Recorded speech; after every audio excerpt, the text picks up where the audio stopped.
Chapter 773. How from San Dian Shui? Faced with the man's self-introduction, Luoqiu suddenly asked after thinking for a while. Song Haoran was startled, but thinking that in the native language of the people, the second word of his name did have many homophones, it was normal to have this kind of doubt. It was just that he hadn't encountered such a question for many years, so he naturally felt a little surprised. He smiled slightly. "It's How from the sun under the sky."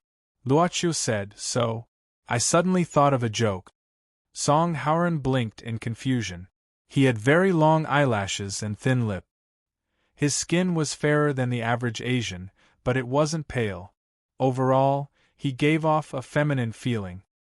He looked feminine but not sinister. He was like a noble young master who was as beautiful as jade. "Are you also here for a vacation?" Luoqiu once again looked at the potted Brazilian iris next to him. He reached out and touched the dark blue butterfly-like flowers on the green leaf. Song Haoran shook his head. Luoqiu guessed, "Then you work here?" Song Haoran casually said, "Well, you can say that. My company has some business here, so I came to take care of it." "Are you still a student?" He seemed to be a person who liked to take the initiative. After answering, he immediately followed up with questions and used an affirmative tone. Strictly speaking, if he didn't take the initiative to drop out, it should be the first semester of the third year of university. And Luoqiu announced to the public that he would continue his studies in a foreign school after the new year, so there was nothing wrong with his identity as a student. He did not look at this plate of plants that could not be called jade butterfly.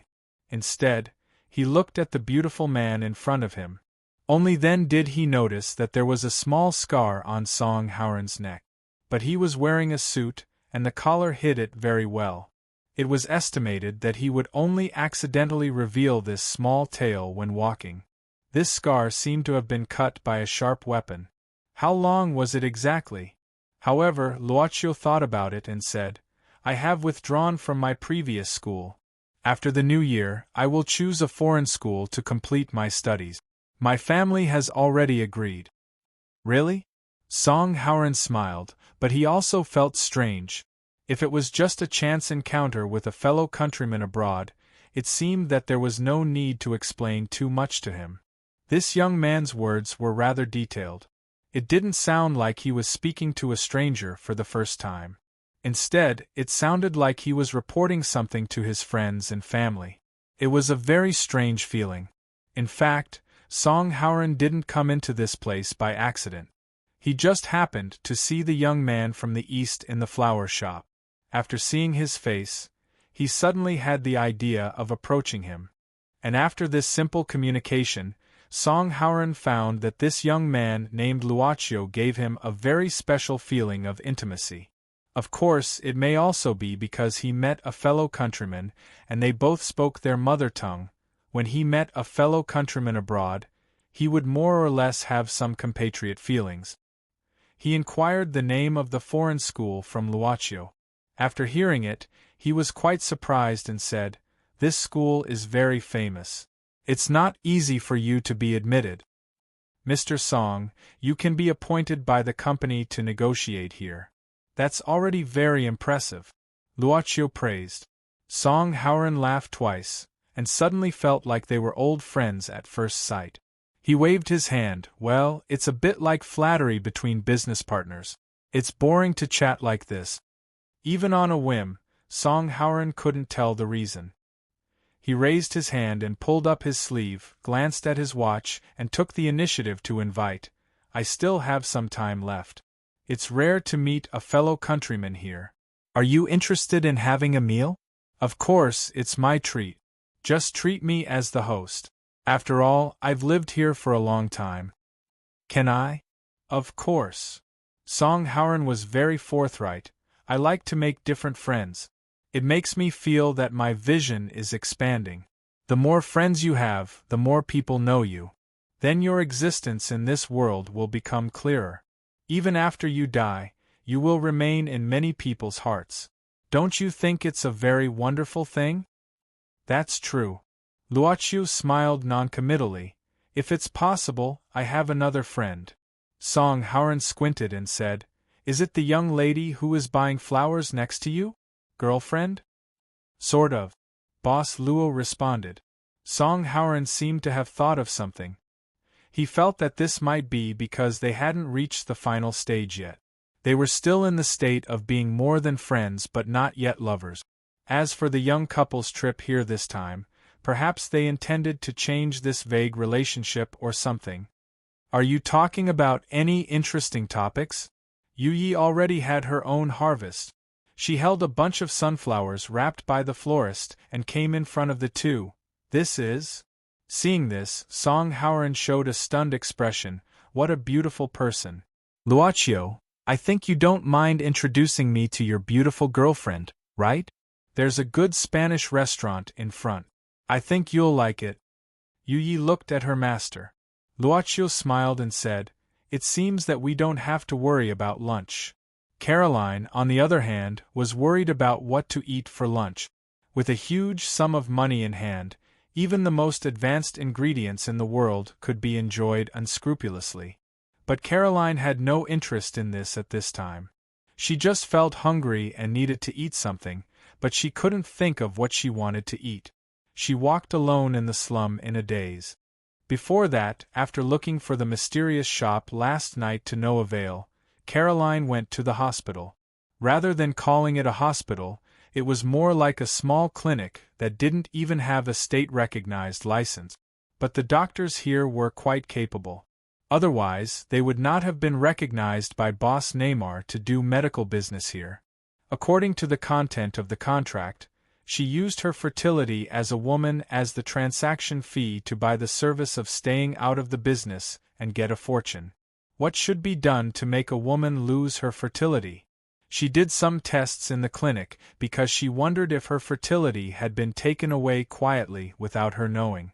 After all, she had met Neymar's men, and they obviously did not recognize her. She even had a lot of wealth. The content of the contract seemed to have come true one by one. Thinking about it, it seemed that it was time for her to pay. Although it was only overnight, Caroline could not react at all. But it was precisely because of this incredible speed that Caroline felt that the other party might have taken away her only ability as a woman without her knowing it.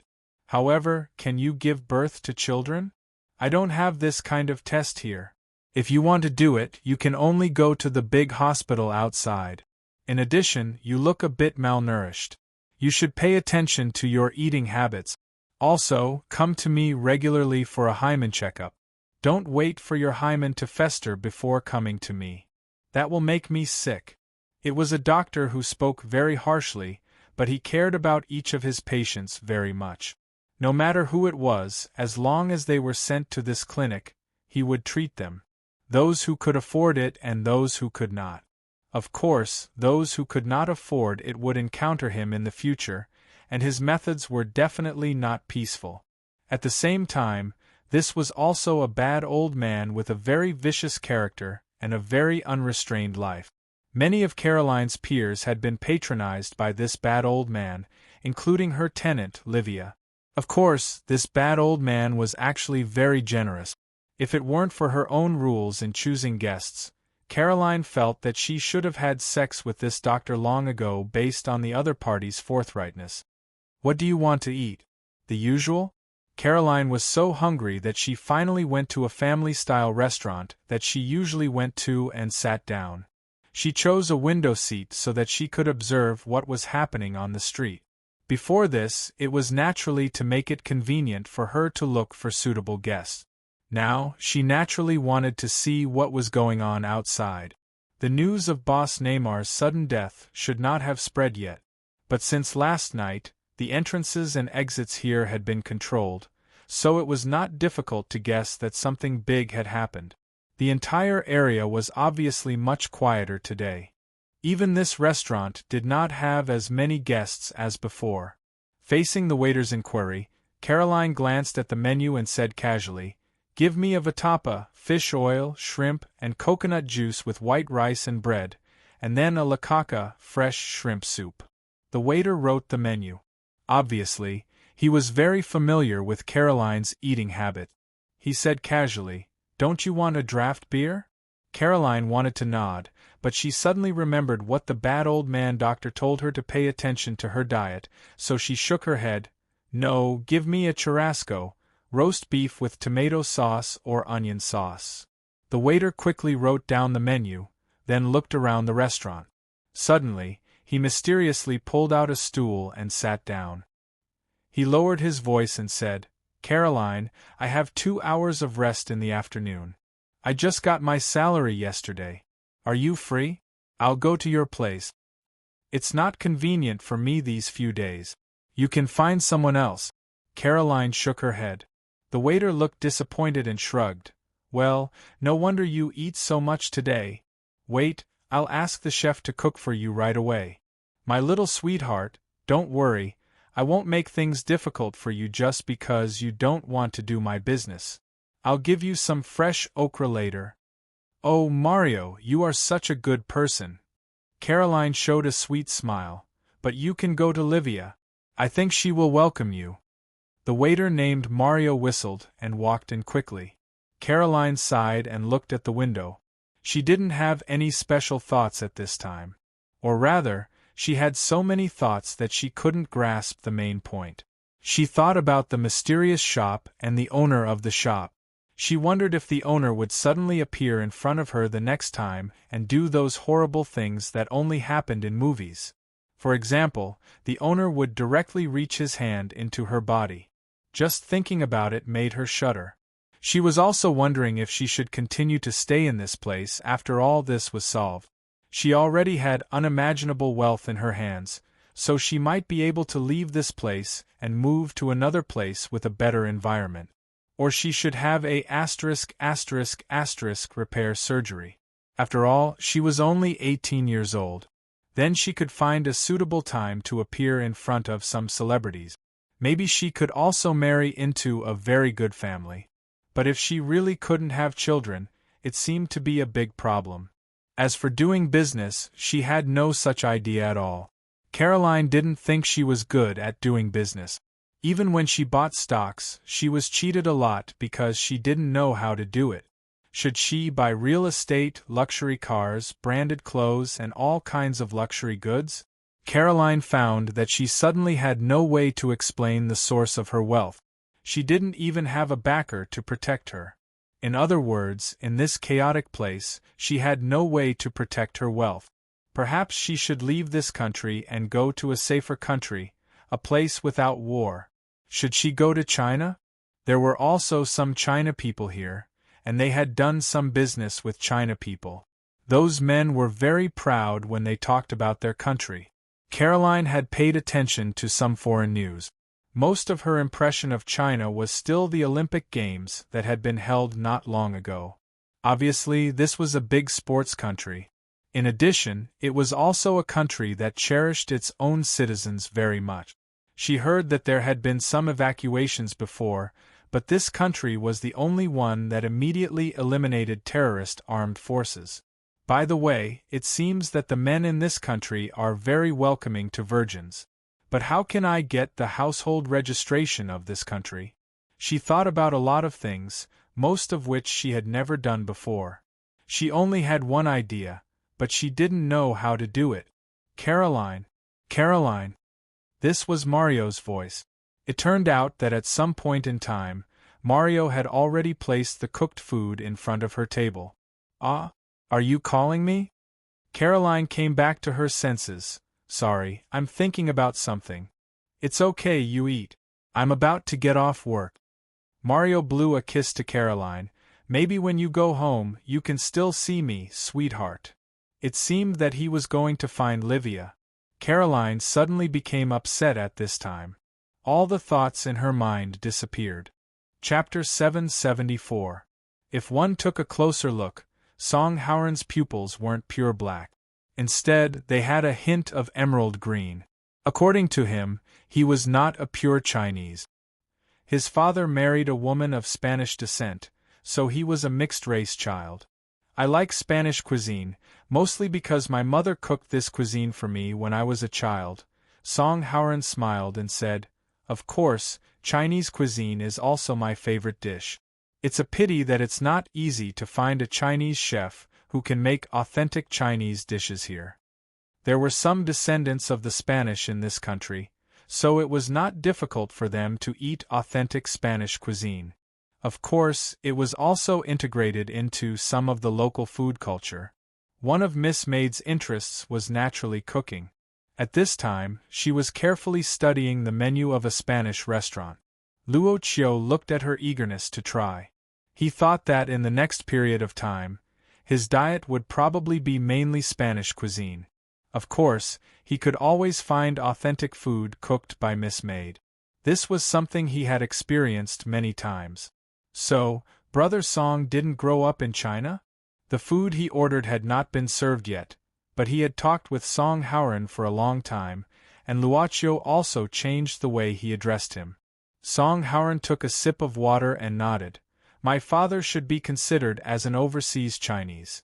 His business is basically here. In China, I went back with my father several times. He seemed to be recalling, shrugging, and said.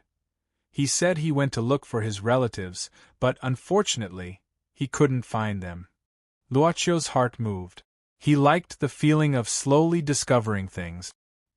He felt that time was beginning to pass with him as the origin, making his heart start to beat.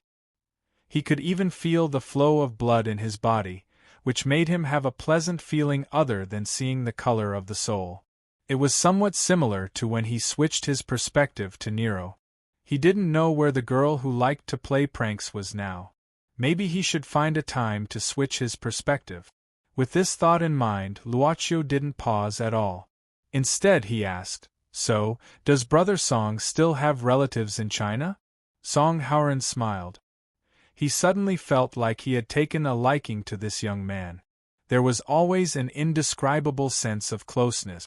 There is, but I'm not sure if it's still there. I heard from my father that he has an elder brother, who is my uncle. There was a huge age gap between them. However, due to some matters, we were separated. My father drifted alone to South America to develop his career. Song Haoren looked at the time on his watch again. At the same time, he inadvertently glanced outside the street and continued, "Later, my father also sent people back to inquire about it. He also received some specious news and clues. Every time, he would excitedly bring me back. However, the results were not satisfactory. In the following years, my father's health was not very good, so the number of times he went back became less and less. The last time he went back was 3 years ago. She missed the crabs and soup dumplings from Shanghai. If it's here, it's absolutely impossible to eat it." Luoqiu nodded and then sighed. "However, even so, Brother Song, your mother tongue is really good." Song Haoren said somewhat helplessly, "It can't be helped. My father is a nostalgic person. He always forced me to learn.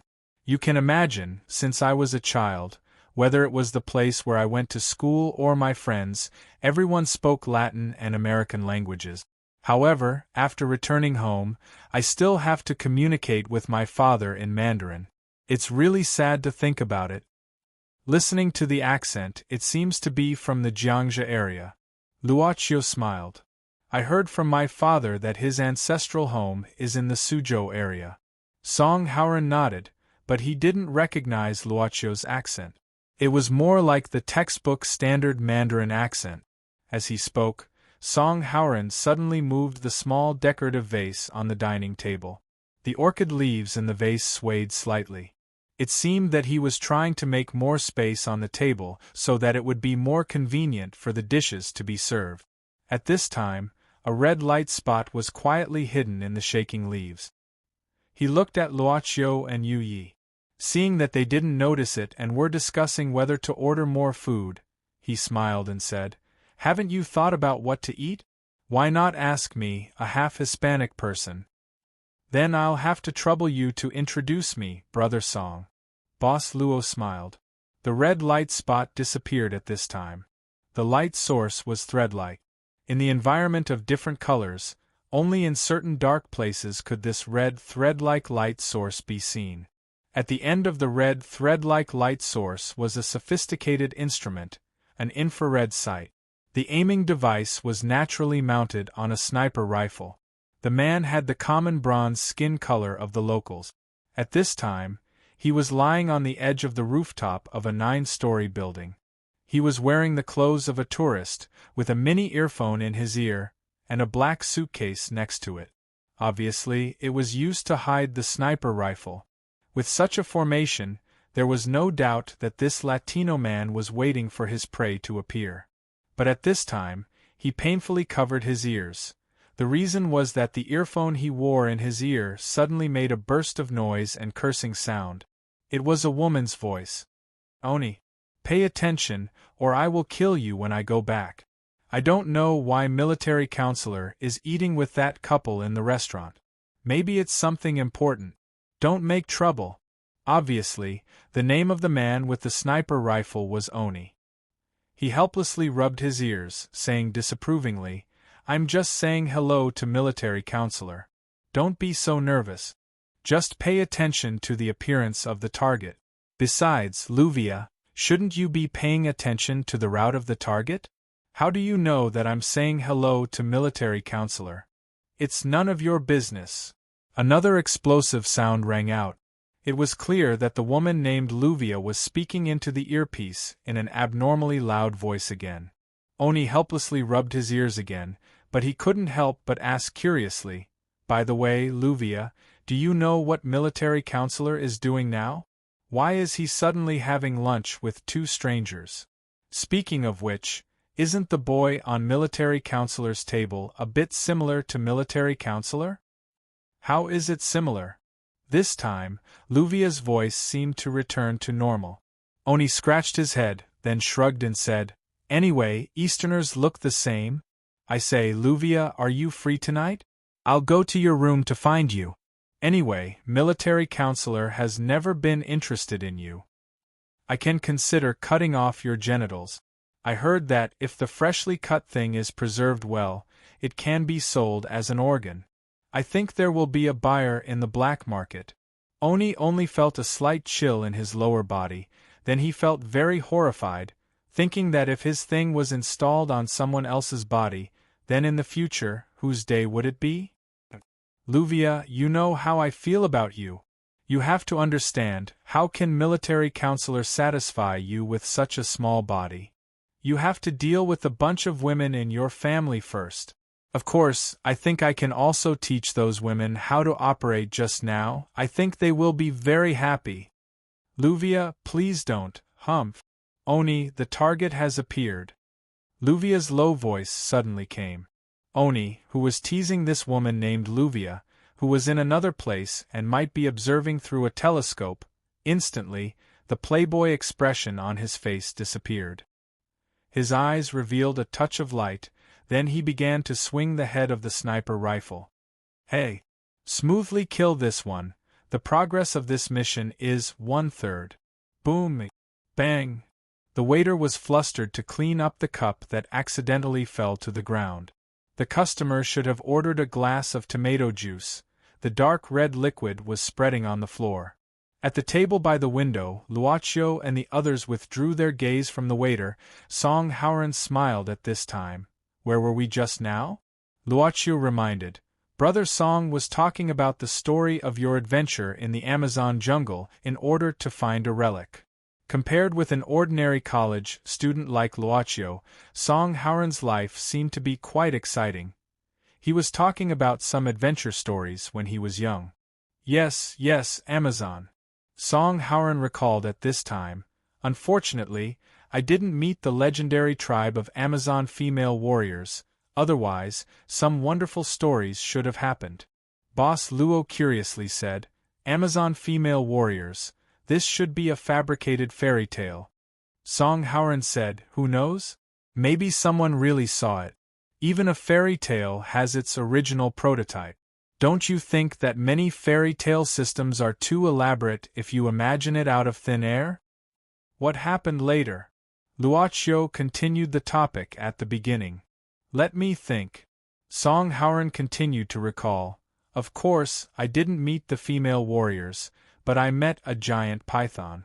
If we use the Chinese saying, I'm afraid this guy has already become a demon?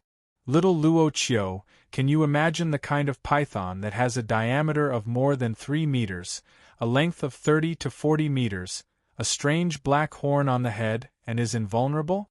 That horrible guy swallowed several people in the expedition team at that time. It became a demon. Boss Luo glanced at Miss Maid, his eyes conveying such a message. Miss Maid also looked at her master at the first moment and passed the same message. It had indeed become a spirit. Song Howren seemed to have a lingering fear. In the face of such a horrible guy, the weapons in our hands couldn't cause any damage to it at all. In the end, we had to escape from that place. Later, we found out that the ruins hidden in the jungle were nothing but a myth. That's a pity. Boss Luo sighed. Song Howren looked at the two of them curiously and asked curiously, You believe it?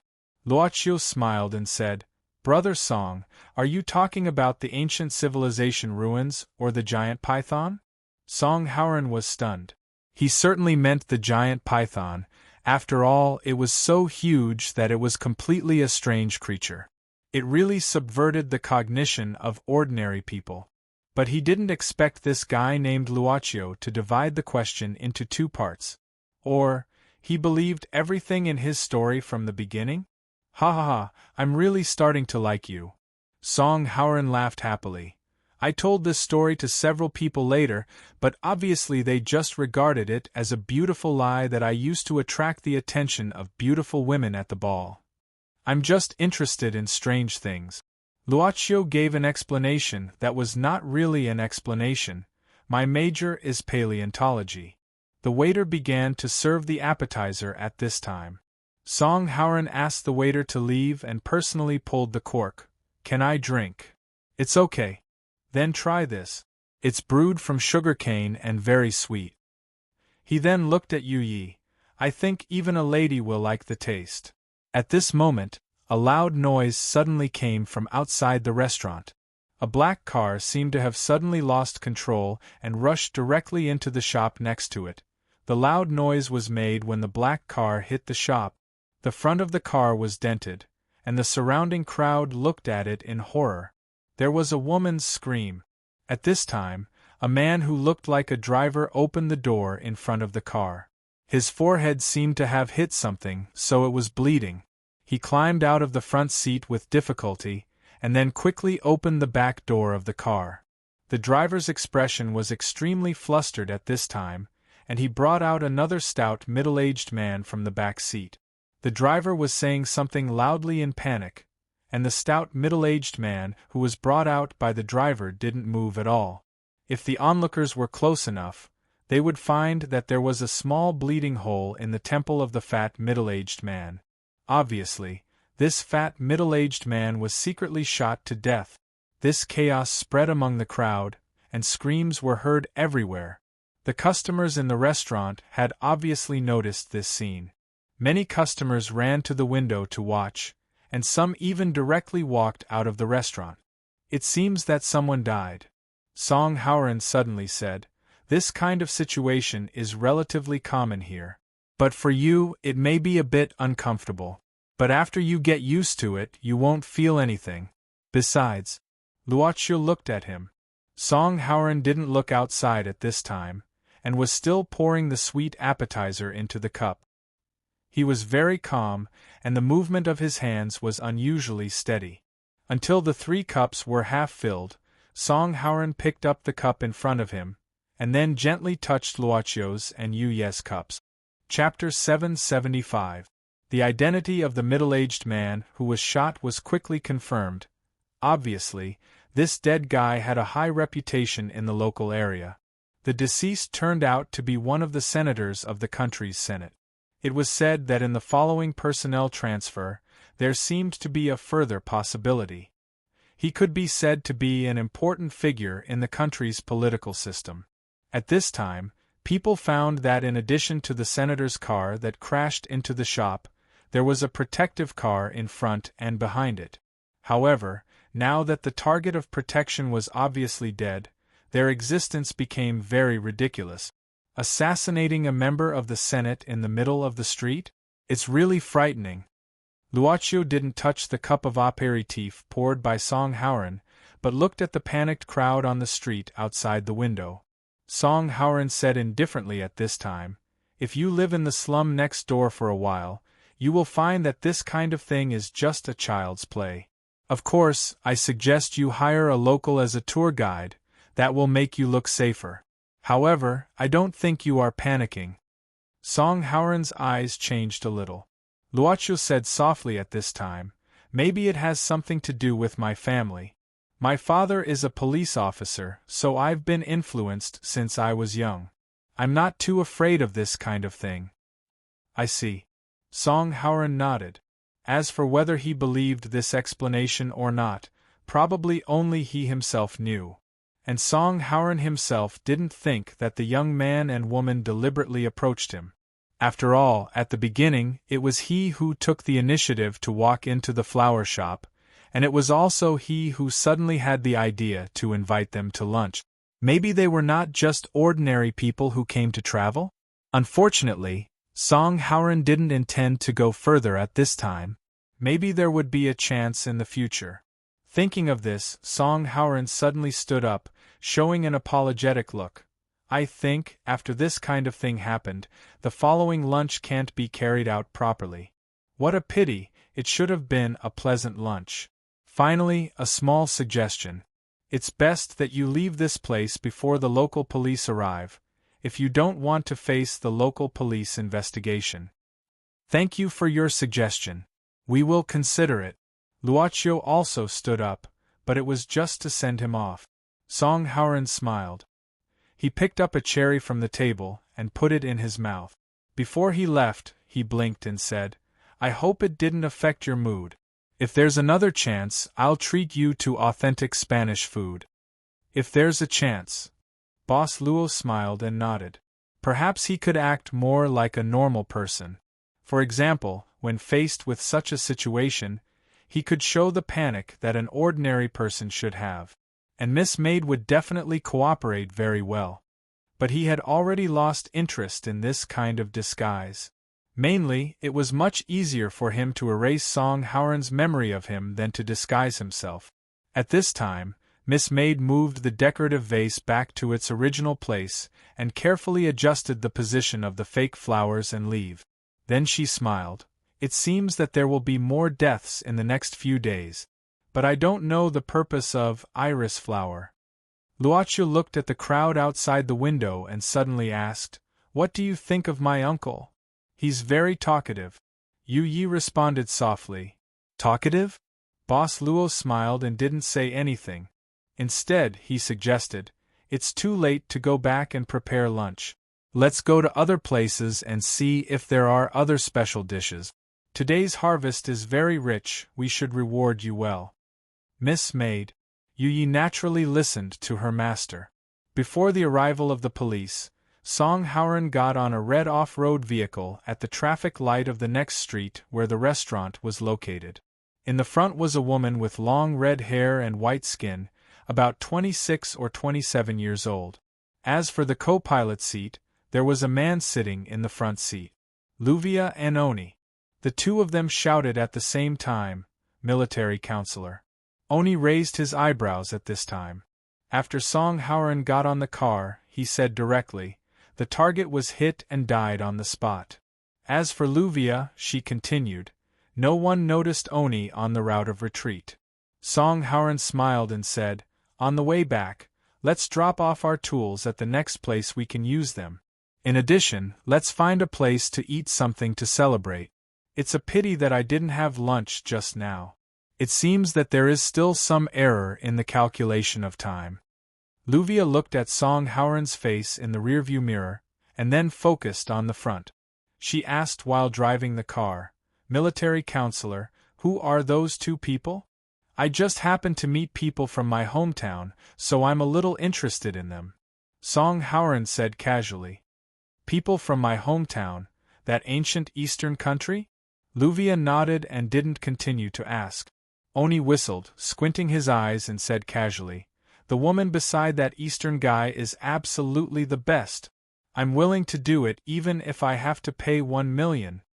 Luvia's hand that was controlling the joystick turned into a fist and punched Oni's cheek. She snorted coldly, I shouldn't have rescued you at that time. Instead, I should have let you continue to work in that brothel and finally die on a woman's belly. Song Hauran didn't care about the quarrel between the two people in front of him. Compared to the other outlaws in the iris flowers that his father had established, it was clear that Luvia and Oni were already at a normal level. He suddenly chuckled, Right, why don't I tell you the story of my adventure in the Amazon jungle? Luvia expressed that she was very willing to listen, and even turned the volume of the car's stereo to the lowest level. Oni, on the other hand, had a horrified look on his face as he said with an exaggerated expression, Oh my God, Luvia! Military counselor is going to tell his adventure story to trick little girls again. Ha! Song Hauran smiled happily, and then opened the window. He pointed at the wind outside the window with his finger, and then put it into his mouth to taste, revealing a beautiful smile. The weather in South America was still in summer, but in China it was a bleak winter. Perhaps because the weather was too cold, there were fewer pedestrians on the street. However, the training was in full swing. In the underground training ground of a pet hospital, 3 figures were crossing each other at a terrifying speed. Bang bang bang!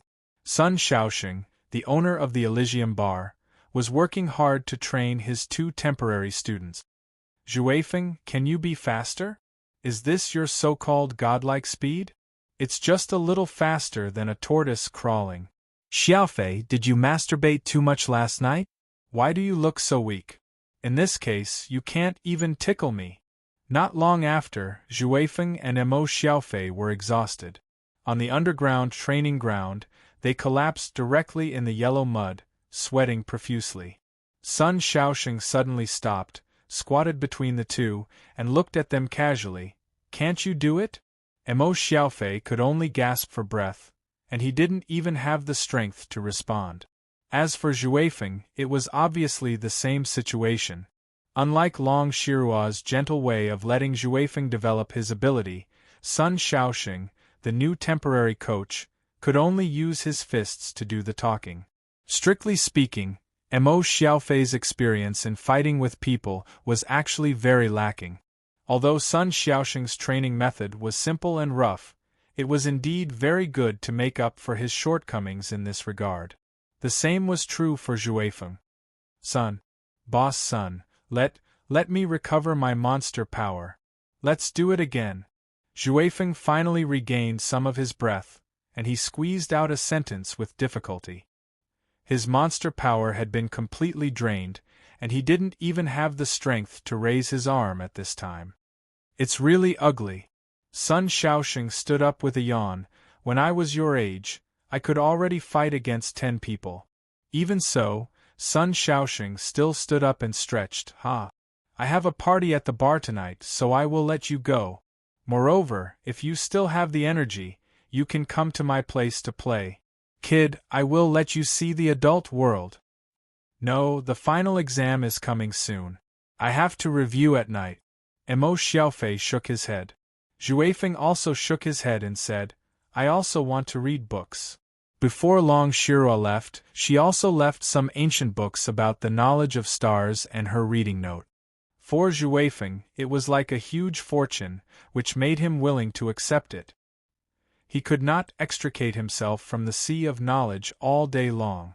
Sun Shaoxing showed a bored expression, and he didn't make any sound. When Mo Xiaofei was able to sit up, he could no longer see Sun Shaoxing's trace. He couldn't even feel when this terrifying monkey-faced guy left. Boss Sun is really powerful. Zhuifeng also sat up and said with yearning, I don't know when I can reach Boss Sun's level. There will be such a day. We are still young, aren't we? Mo Xiaofei encouraged a few words, then looked at Zhuifeng and said coldly, Zhuifeng, after the final exam, I want to go to Mount Tai. Mount Tai? Zhuifeng asked curiously, Brother, are you planning to travel? Mo Xiaofei just smiled, kind of. In fact, I plan to take advantage of the winter vacation to figure out some things. I just don't know if I can find it. Looking for someone? Who is it? It is said to be a descendant of some cloth sect. Emo Xiaofei shook his head. To be honest, I haven't even seen the whole person. I'm not sure if I can find it. I'm just going to try my luck. Zhuifeng's eyes turned, and he suddenly became interested. Brother, why don't you bring me along? I've been trained by Boss Sun all day, and I still can't beat him. It's very depressing. Let's talk about it when the time comes. I'm just thinking about it. I have to ask my parents if I want to go after the exam. I don't know if they will allow me to go on a long trip by myself. Emo Xiaofei smiled. There were still some things that he didn't tell Zhuifeng, which was the main reason why he made this decision. In recent days, after returning from Yan Wuyue's world, he often had a dream. In the dream, there were mountains of corpses and seas of blood, shining spears and armored horses, and swallowing thousands of miles of rivers and mountains, but he still couldn't see who the figure was. If we want to go, should we call Cheese and Xiaojiang? Windchaser laughed heartily and said, The Windchaser Youth Squad can give you unlimited support, big brother.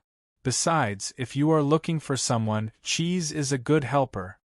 Emo Xiaofei rubbed Zhuifeng's head. Let's talk about it later.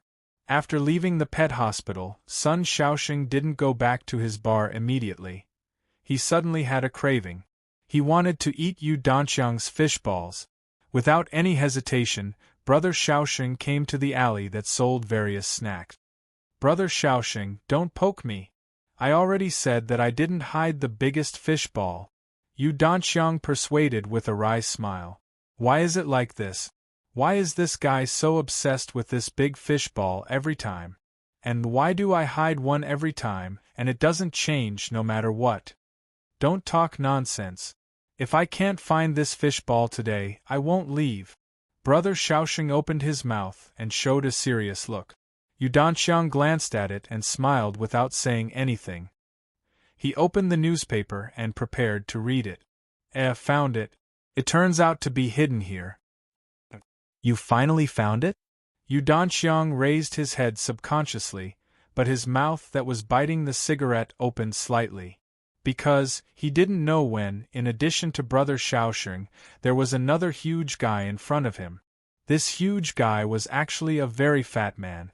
The bamboo stick in the man's hand was poking a fish ball the size of a ping-pong ball at this time. This huge fat man, under the strange eyes of Brother Shaoxing and Yu Danxiang, swallowed the fish ball into his mouth, chewed, and enjoyed it with a smile. He looked harmless. You. Brother Shaoxing narrowed his eyes and smiled. He said darkly, Don't you know that this fish ball belongs to my brother Shaoxing? Really? Isn't it the owner who finds it? The huge fat man suddenly patted Sun Shaoxing's shoulder. I found it first, so it's mine, isn't it? I haven't met a guy who dares to provoke my brother Shaoxing for a long time. Sun Shaoxing twisted his neck and made a popping sound. I have been training these two little guys recently. I haven't been able to move my muscles and bones properly. Tell me your name. I, Sun Shaoxing, never beat a nameless person. This huge fat man. Sun Shaoxing couldn't even notice when the other party appeared next to him. He even snatched the food from the tiger's mouth, and found Yu Danxiang's fish ball before him. Vaguely, Sun Shaoxing even noticed a dangerous aura from this huge fat man. But I'm not here to fight with you. The huge fat man continued to smile harmlessly at this time. Let me introduce myself. My name is Dong Zhuo. This time I came here to ask you if you are interested in joining us? Dong Zhuo. Who is he? I have never heard of him. Chapter 776. The reflection in the mirror revealed a body of solid muscles. There was not a trace of excess fat. It was as if every muscle had been measured by the most precise instrument and then pieced together. It was so solid that it might not be an exaggeration to describe it as steel. Wolf King Robert just glanced at it casually, then put on a gray vest, pulled the curtains of the room, and looked at the city outside the tall building through the floor-to-ceiling glass window. It was midwinter. The city outside was Geneva, the second largest city in Switzerland. That's right. He was rescued by a mysterious old man and crossed several different countries in a short time. He came to this city from the base built by the club in the Immortal Trail Forest. In this city that retained the distinctive architectural style of the previous world, Robert felt a lazy atmosphere. After all, this city and even this country had always been pacifist. Robert clenched his fists. Not long ago, he was injured because of the attack on the princess of the Xian Yuan family. After taking the miracle medicine that Einstein found from his so-called friend, he had basically recovered. The rest was just the problem of his inner breath. This was an injury that belonged to the ancient martial arts system of the Eastern civilization. It seemed that those miracle medicines that could heal injuries were somewhat ineffective. In the words of the old man, Einstein, it was the interference of different rules. It was the key to these miracle medicines being unable to fully exert their effects. Robert didn't know what the old man was talking about. He only knew that it didn't work. In addition, he finally knew what Einstein was talking about. He was a little familiar with this name at the beginning. Later, he remembered it after thinking about it carefully. The smartest person in the world, the greatest scientist. There were countless halos that shrouded Einstein. However, in the beginning, Robert just felt that this Einstein was not the Einstein. After all, the great Jew in history had died in the 50s and 60s of the last century. But, that's right. I am the Einstein that you said died in the last century. Are you kidding me? Robert's hands suddenly pulled the curtains in front of the window close, and the room was suddenly in darkness. He didn't look back and walked out of the room directly. The apartment in this tall building was very luxurious. When Robert walked out of the room, Einstein was sitting leisurely in a chair reading a book next to the fireplace burning here. Luobo glanced at the blanket covering the old man's legs and subconsciously frowned. No matter how he looked at it, this guy looked like an ordinary old man who was afraid of the cold in winter. However, he had personally experienced the mysterious power of this old man. Seeing Robert come out, Einstein took off his glasses and put them into the glasses box. Who would have thought that such an ordinary old man's body contained the power that even Wolf King Robert, one of the 12 divine generals of the club, was afraid of? From the looks of it, you should be almost fully recovered. Einstein stood up while folding the blanket. My old friend is a very good alchemist. I told her about your situation. She said that you would recover in a few days, so I never doubted it. Is the medicine you gave me a product of alchemy? Robert frowned at this time. Is there a problem? Einstein cast a curious look. Robert shook his head. Nothing. The club also has its own alchemist, but I have never liked the things those guys tinker with. But as long as it can make me stronger, I don't mind trying it. Yes, we should accept everything in the world with tolerance. Einstein nodded and said elegantly, Child, I like your frankness. Robert didn't seem to be interested in being called a child. He sat down directly and frowned. I'm almost fully recovered. You said that you will give me great power. When will it start? Einstein waved his hand. Don't worry. I am your guide, but only after you pass the assessment. As for my assessment, I want you to help me with my research. It hasn't started yet, right? Then let's start quickly. Robert was dissatisfied. I don't like to waste time. This old man was too leisurely. It was simply a waste of life and time. Unfortunately, the research can't start immediately for the time being. Einstein said helplessly, Next, I plan to borrow the Hadron Collider buried here, but there is a little trouble in the middle. The people in the Institute are adjusting some of the subtle parameters, so I can only wait for a few more days. What the hell is the Hadron Collider? Robert expressed that he didn't understand at all. But the so-called adjustments and so on could be understood. He looked at the old man in confusion and puzzled. That thing, you should have the ability to adjust it quickly, right? Why don't you do it yourself? Oh, Robert, this won't do. Einstein shook his head and said, "This collider was developed in the modern era. The scientists who presided over the development are making progress step by step. By overcoming different difficulties, they will be closer to the truth of science. How can I stifle their opportunities for progress? Did you know that science is always about learning from failures? Only then can it lead to success. It's really pleasing to watch the future generations of the scientific community make progress again and again." Robert frowned and remembered another word that the old man had just mentioned: borrow. "That thing is not yours?" He looked at Einstein in surprise. Einstein smiled and said, "Of course it's not mine. Didn't I say it before?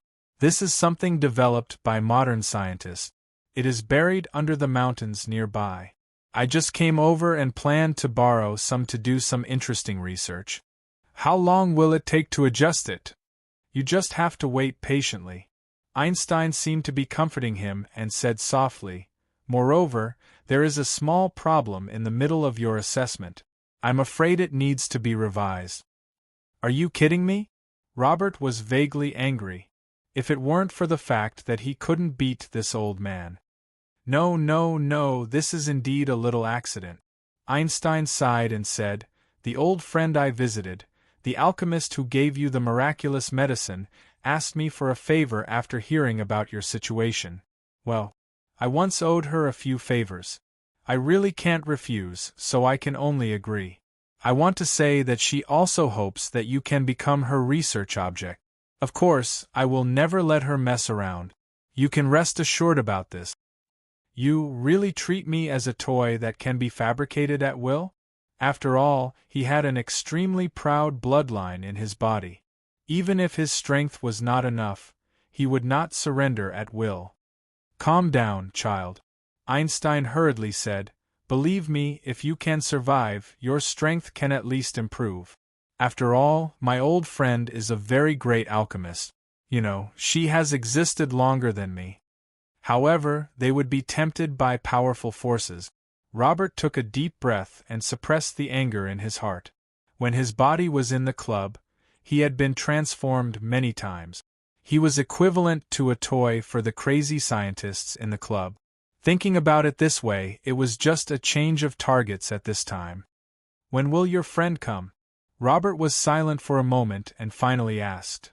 "Soon," Einstein said confidently. "She said that she will come in 3 days. Please believe me. My old friend is a very punctual person."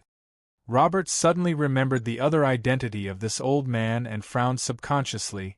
"Your old friend, is she also a historical celebrity?" "Celebrity? She should be quite famous, right?" Einstein smiled and said, "Her name is Catherine too." When Brother Xiaoxing's fist was 0.01 centimeters away from the fat face of the fat man who called himself Dong Zhuo, he stopped abruptly. Fish Ball Chong broke out in a cold sweat when he saw the size of the cup. Brother Xiaoxing could easily beat 10 people at once. This was something that Yu Danxiang had witnessed many times since he sold fish eggs here for so long.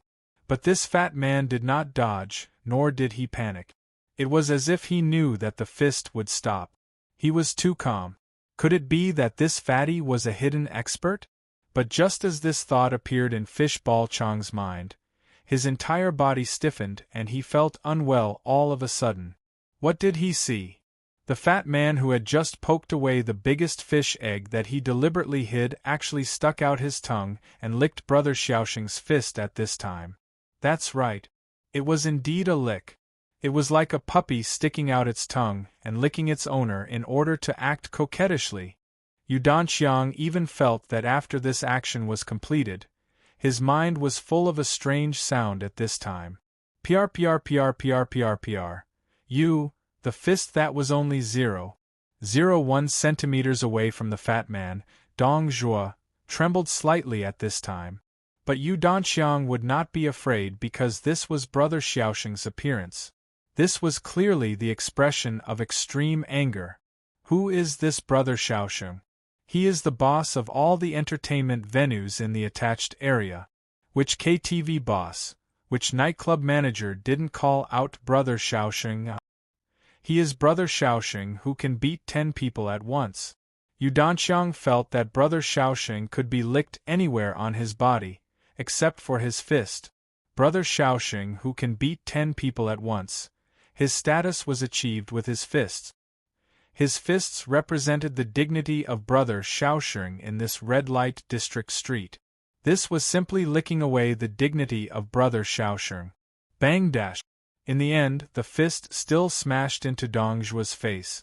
Yu Danxiang swore that this was the most ruthless punch he had ever seen from Brother Shaoxing. The fist deeply sank into Dong Zhuo's face. It was like a fist imprint on soft soil. It actually dented the person's face directly. The person was not a rubber. If an ordinary person was hit like this, I'm afraid he would die soon, right? How could Yu Danxiang be afraid at this time? He was scared and sat directly on his stool. There was only one thought in his mind: someone is going to die. When Brother Shaoxing's fist was withdrawn from the fat man's face, Yu Danxiang clearly saw that the fat man's facial features were distorted at this time. It was completely dented on his face. It could be imagined how terrifying the power of this punch was. Brother Shaoxing, hurry up. Yu Danxiang subconsciously wanted son Shaoxing to leave quickly. After all, this was probably going to kill someone. But he soon found something wrong. First of all, under such an impact, the fat man didn't retreat half a step. What was even more incredible was that the fat man didn't bleed after suffering such a heavy blow to his face. Next, Yu Danxiang saw an unforgettable scene in his life. Fatty Dong Zhuo stretched out his hand and pinched his dented nose at this time. Then, he straightened his nose and pulled out his facial features. It was restored to its original state. The facial features that were pulled out seemed to be a little different from the original appearance. Fatty Dong Zhuo simply pressed his hands directly on his face and rubbed it a few times. He was really fine now. "Ha, you can take a beating." But Brother Shaoxing seemed to be quite excited at this time. He clenched his fist and hit Dong Zhuo's body crazily without saying a word. "Ah-da-da-da-da-da! Is this the legendary Big Dipper magical fist?" Yu Danxiang looked at the scene of countless fists pouring on Fatty Dong Zhuo's body. He began to recall his childhood and began to mutter to himself. After countless punches, when Brother Shaoxing stopped, Fatty Dong Zhuo's body was already covered with dense fist marks. He was like a piece of plasticine that had been ravaged. There was no intact spot on his body at all. But Brother Shaoxing didn't look happy at all at this time. Instead, he frowned and said coldly, "Yu Danxiang, don't pack up your things. Get out of here quickly." Yu Danxiang didn't react yet. The fat man in front of him suddenly inhaled like a balloon. As he inhaled the air, the shocking fist marks on Dong Zhuo's body quickly disappeared one by one. The fat all over his body shook a few times in the air, then it returned to its original state. He showed the harmless smile again. Monster! Sun Shaoxing and Dong Zhuo were not the only ones in front of Fish Egg Stall. After all, Yu Danxiang's stall was so popular. Even at 6 o'clock in the cold winter night, it was still a place for many people who came back late to enjoy the warmth. When the first person shouted, how could those who wanted to see him take a video and upload it to their WeChat moments at this time? Not to mention the weird guy who threw punches that left afterimages behind. Just this fatty who should have been beaten to death was already quite scary. Aya, it's not good to make a scene. Dong Zhuo was still smiling at this time. But in the next second, he suddenly opened his mouth and inhaled once more. In an instant, a gust of wind blew. Those who were running away seemed to be involved in a huge whirlpool at this time. And Dong Zhuo's mouth was unbelievably wide at this moment. Chapter 777. In the depths of the Reiki River, there was a figure sitting with his legs crossed. Like an old monk in meditation, there was no expression on his face.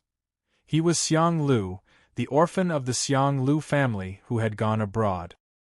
His hands and feet were still bound by the chains that came from the void. But compared to a few months ago when he was trapped here, he was much calmer and no longer roaring every day. Xiang Lu's purple eyebrows moved slightly, and he slowly opened his eyes. His eyes were hazy, and a trace of doubt flashed in his eyes, and then he calmed down. He let out a soft sigh and frowned, muttering to himself in a low voice, "Being cleansed by this pure spirit qi every day has caused a miraculous change in my demonic qi, and my state of mind has become more peaceful day by day. The things that I used to think about now seem like a lifetime ago. After a long time, the resentment in my heart may really be washed away. But this is not what I want. Even if my resentment is washed away, I still, I'll take advantage of the Reiki river's cleansing to improve myself, then." He thought carefully, but immediately frowned again and looked straight ahead. The Reiki in front of him was crazily broken, and finally turned into a crack. In the crack, there was a young man wearing black clothes, similar to a Chinese tunic suit, and a hat.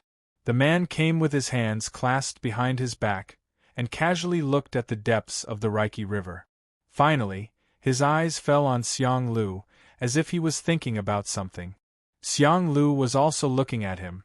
Not many people knew about the Reiki River, but Xiang Lu intuitively felt that this mysterious man was not one of Long Shiruo's men. How did he get in here? The outer seal should have been repaired by Long Shiruo. It's amazing. The man slowly said, "I've heard about the legend of Hakata serpent, but I haven't been able to find its body. I didn't expect to see a similar species in the depths of the Reiki River. You should be Xiang Lu, right? Who are you?" Xiang Lu stood up, and the chains on his body jingled. "You can call me Oda." The man took off his hat and smiled. "Then," he asked curiously, "then, are you the guardian of this spirit vein? But it doesn't seem like it. Why are you imprisoned here?" Of course, it was because of the chains on Xiang Lu's hands and feet. But at the same time, Xiang Lu heard something else from the mysterious man's words. Xiang Lu sneered, "Oh? Although I don't know who you are, it seems that you are eyeing this spirit vein. However, you don't seem to know whose territory this is? Is it Kelowna Shinryu?" The man named Oda replied indifferently, "It's a pity she's not in this city at the moment. We have just received news that she has temporarily left. Of course, you're right, I do intend to take this spiritual vein. So, are you intending to stop me?" Xiang Lu just sneered. But he also realized that the other party didn't seem to be alone. There must be some accomplices behind them. "Stop?" Xiang Lu shook his head and sat down again, saying indifferently, "I'm not interested. If you have the ability to take it, then do it. In other words, I'm looking forward to you taking it away." "I seem to be underestimated." Oda shook his head and didn't continue to say anything. Oda stretched out his hand and drew a line in front of him. It seemed to break the space, and then he took out a small bottle from a small crack. He opened the bottle, and suddenly, a strong suction force came out of the bottle. The huge river of aura was crazily absorbed by this bottle. Xiang Lu opened his eyes wide, revealing a surprised and doubtful look. Oda's eyes were calm, and he seemed to be indifferent to the crazily flowing aura.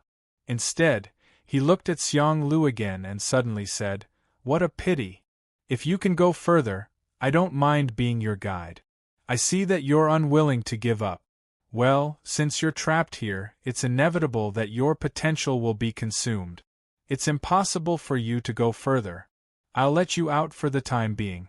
Let's see how far you can go in the future." Then, Oda directly walked towards Xiang Lu.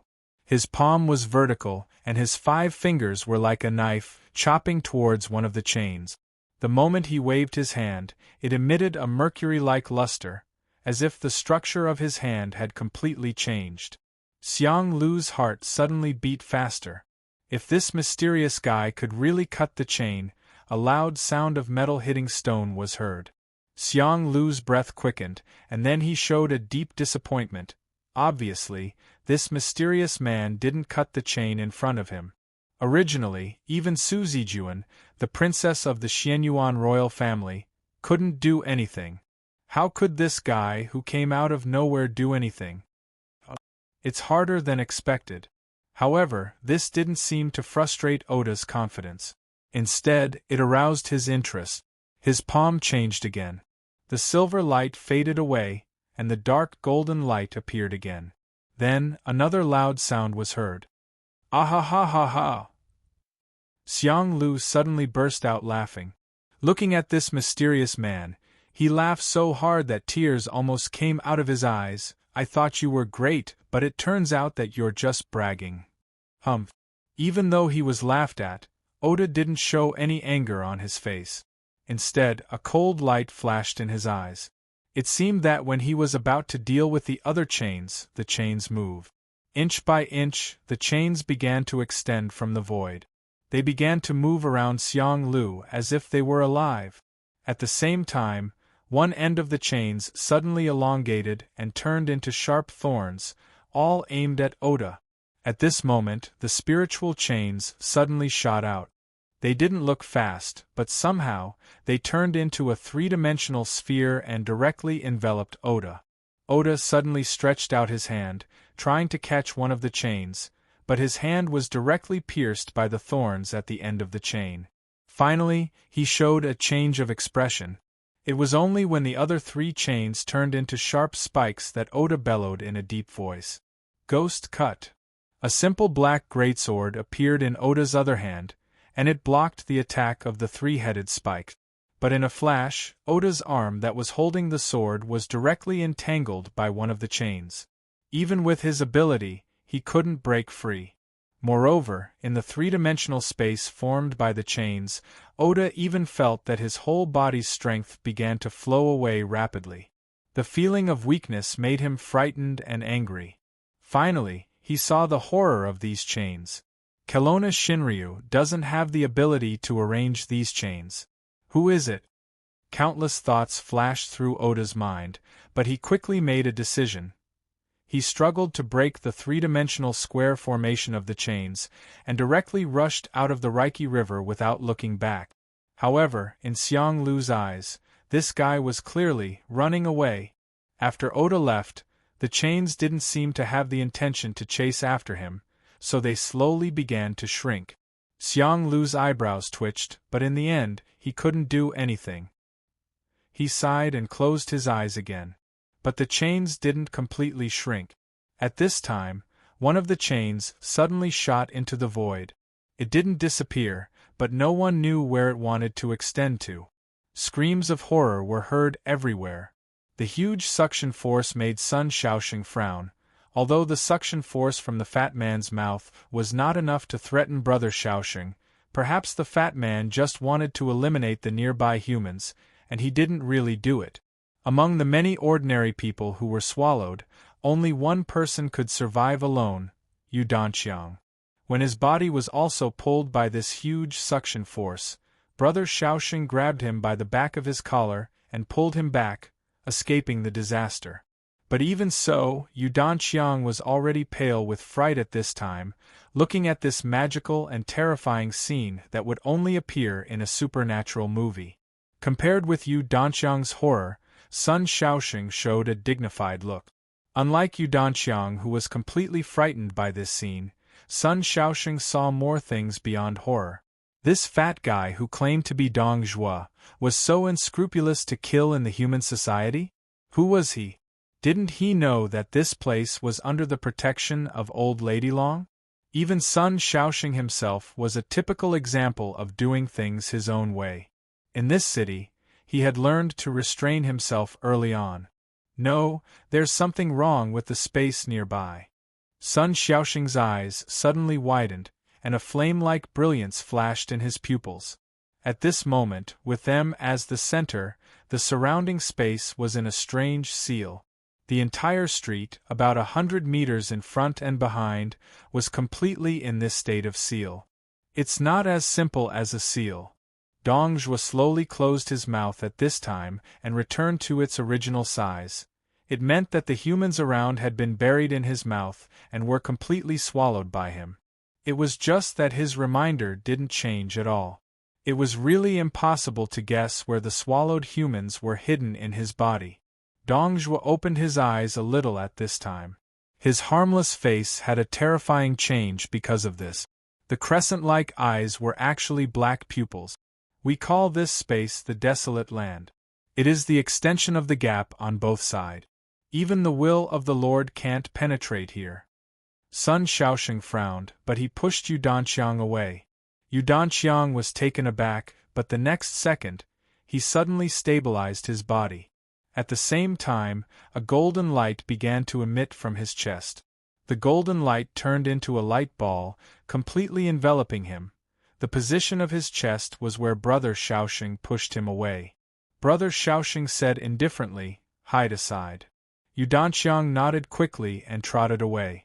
It was just that the surrounding area was pulled by Dongzhuo's terrifying suction force. The streets were like a typhoon passing through. Even the green trees had fallen down. Yu Danqiang really didn't know where to hide. He could only squat behind a private car that was overturned and poke his head out nervously. But when he poked his head out, he just met Dongzhuo's gaze.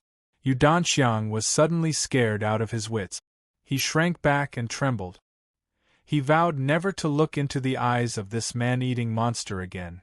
"You seem to care a lot about this ordinary human?"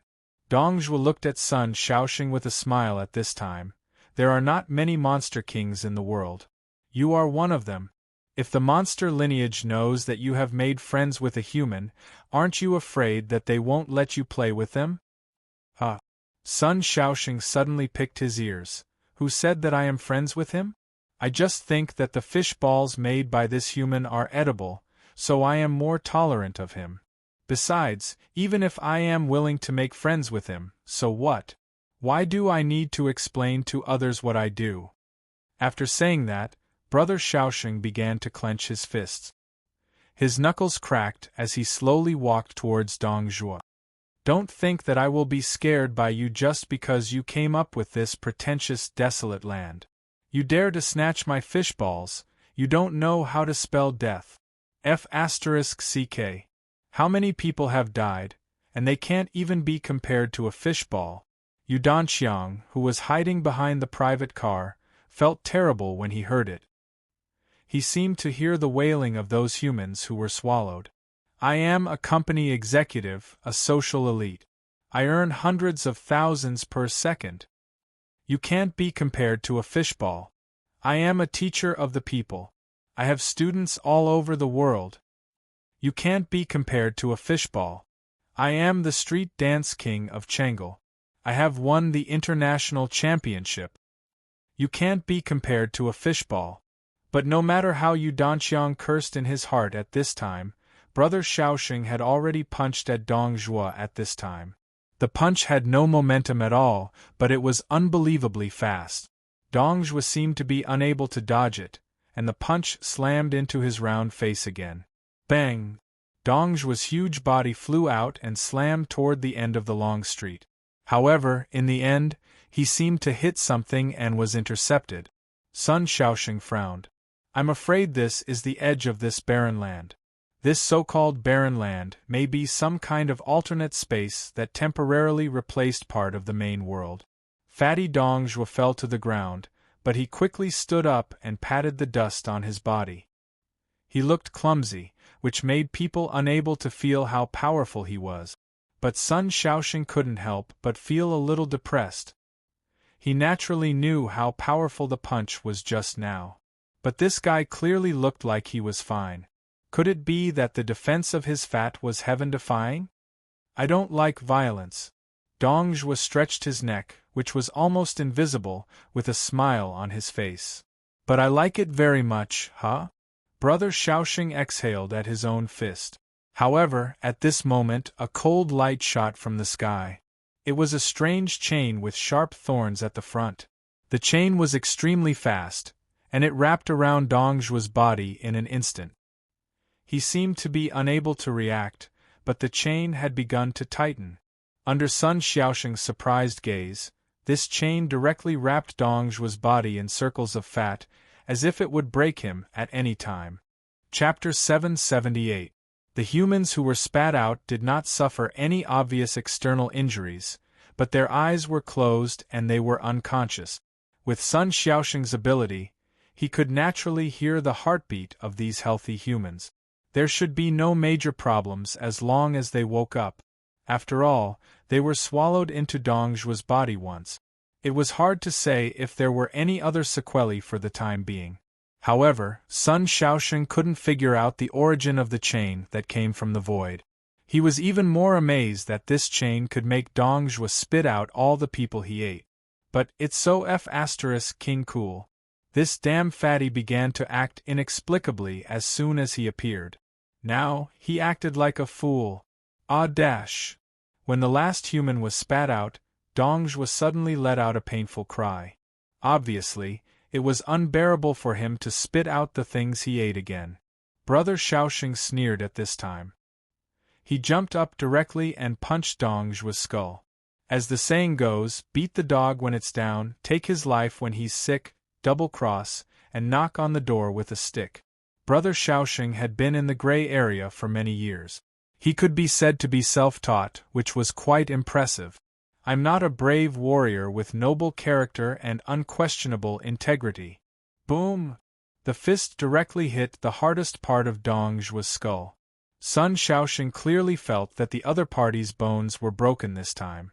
In fact, with this punch, Dongzhuo's entire head was smashed into a deformed shape. He was locked by the chain. At this time, he had no resistance at all. His body fell to the ground like mud. The chain slowly loosened after Dongzhuo fell, but it did not leave. Instead, it suddenly lengthened and rampaged in this desolate land. It was like the light in a world full of mirrors. It kept refracting in front of Sun Shaoxing's eyes, but it seemed to be touching the edge of this desolate land. The spike at the end of the chain, with the chain, bypassed the trees and lifted them up again. A vigorous breath of life began to spread around. In the blink of an eye, the trees had been restored to their original state. Only the scattered leaves were scattered on the ground. Crack! There seemed to be a cracking sound. The moment the sound was heard, Brother Shaoxing felt the connection between himself and the main world again. It seemed that the chain had directly broken through this desolate land. It came from the void, and when this desolate land was destroyed and the fallen tree was reborn, it retreated along its original path and disappeared in the end. It was impossible to see what its intentions were. However, after the scene in front of him passed, Sun Shaoxing understood the meaning of this magical chain.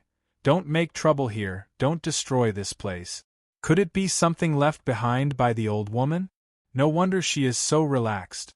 She can just leave like that. Sun Shaoxing rubbed his chin and thought for a while, but he felt that such a magical chain didn't seem to be the style of Kelowna Shinryu. However, in this city, other than the Shinryu, Sun Shaoxing really couldn't think of anyone else who had the ability to set up such a terrifying chain. Suddenly, a beautiful face flashed in Sun Shaoxing's memory. In that encounter, almost all the hair on his body was burned away, and he fled in embarrassment with a naked butt. That's not right. The people in that place won't wake up early if there is no benefit. Why would they protect this city? Sun Shaoxing immediately denied this idea. But Dongzhuo still fell in the original place at this time. Sun Shaoxing simply didn't think much at this time. He walked to Dongzhuo's side, raised his leg and kicked this guy's huge fat body. He thought about whether to directly throw this guy into the furnace of the garbage incinerator to end all troubles. Xiao.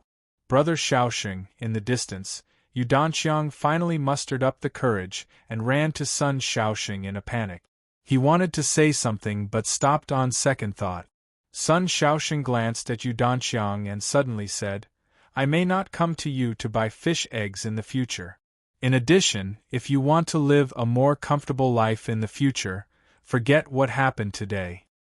Brother Shaoxing? Yu Danqiang called.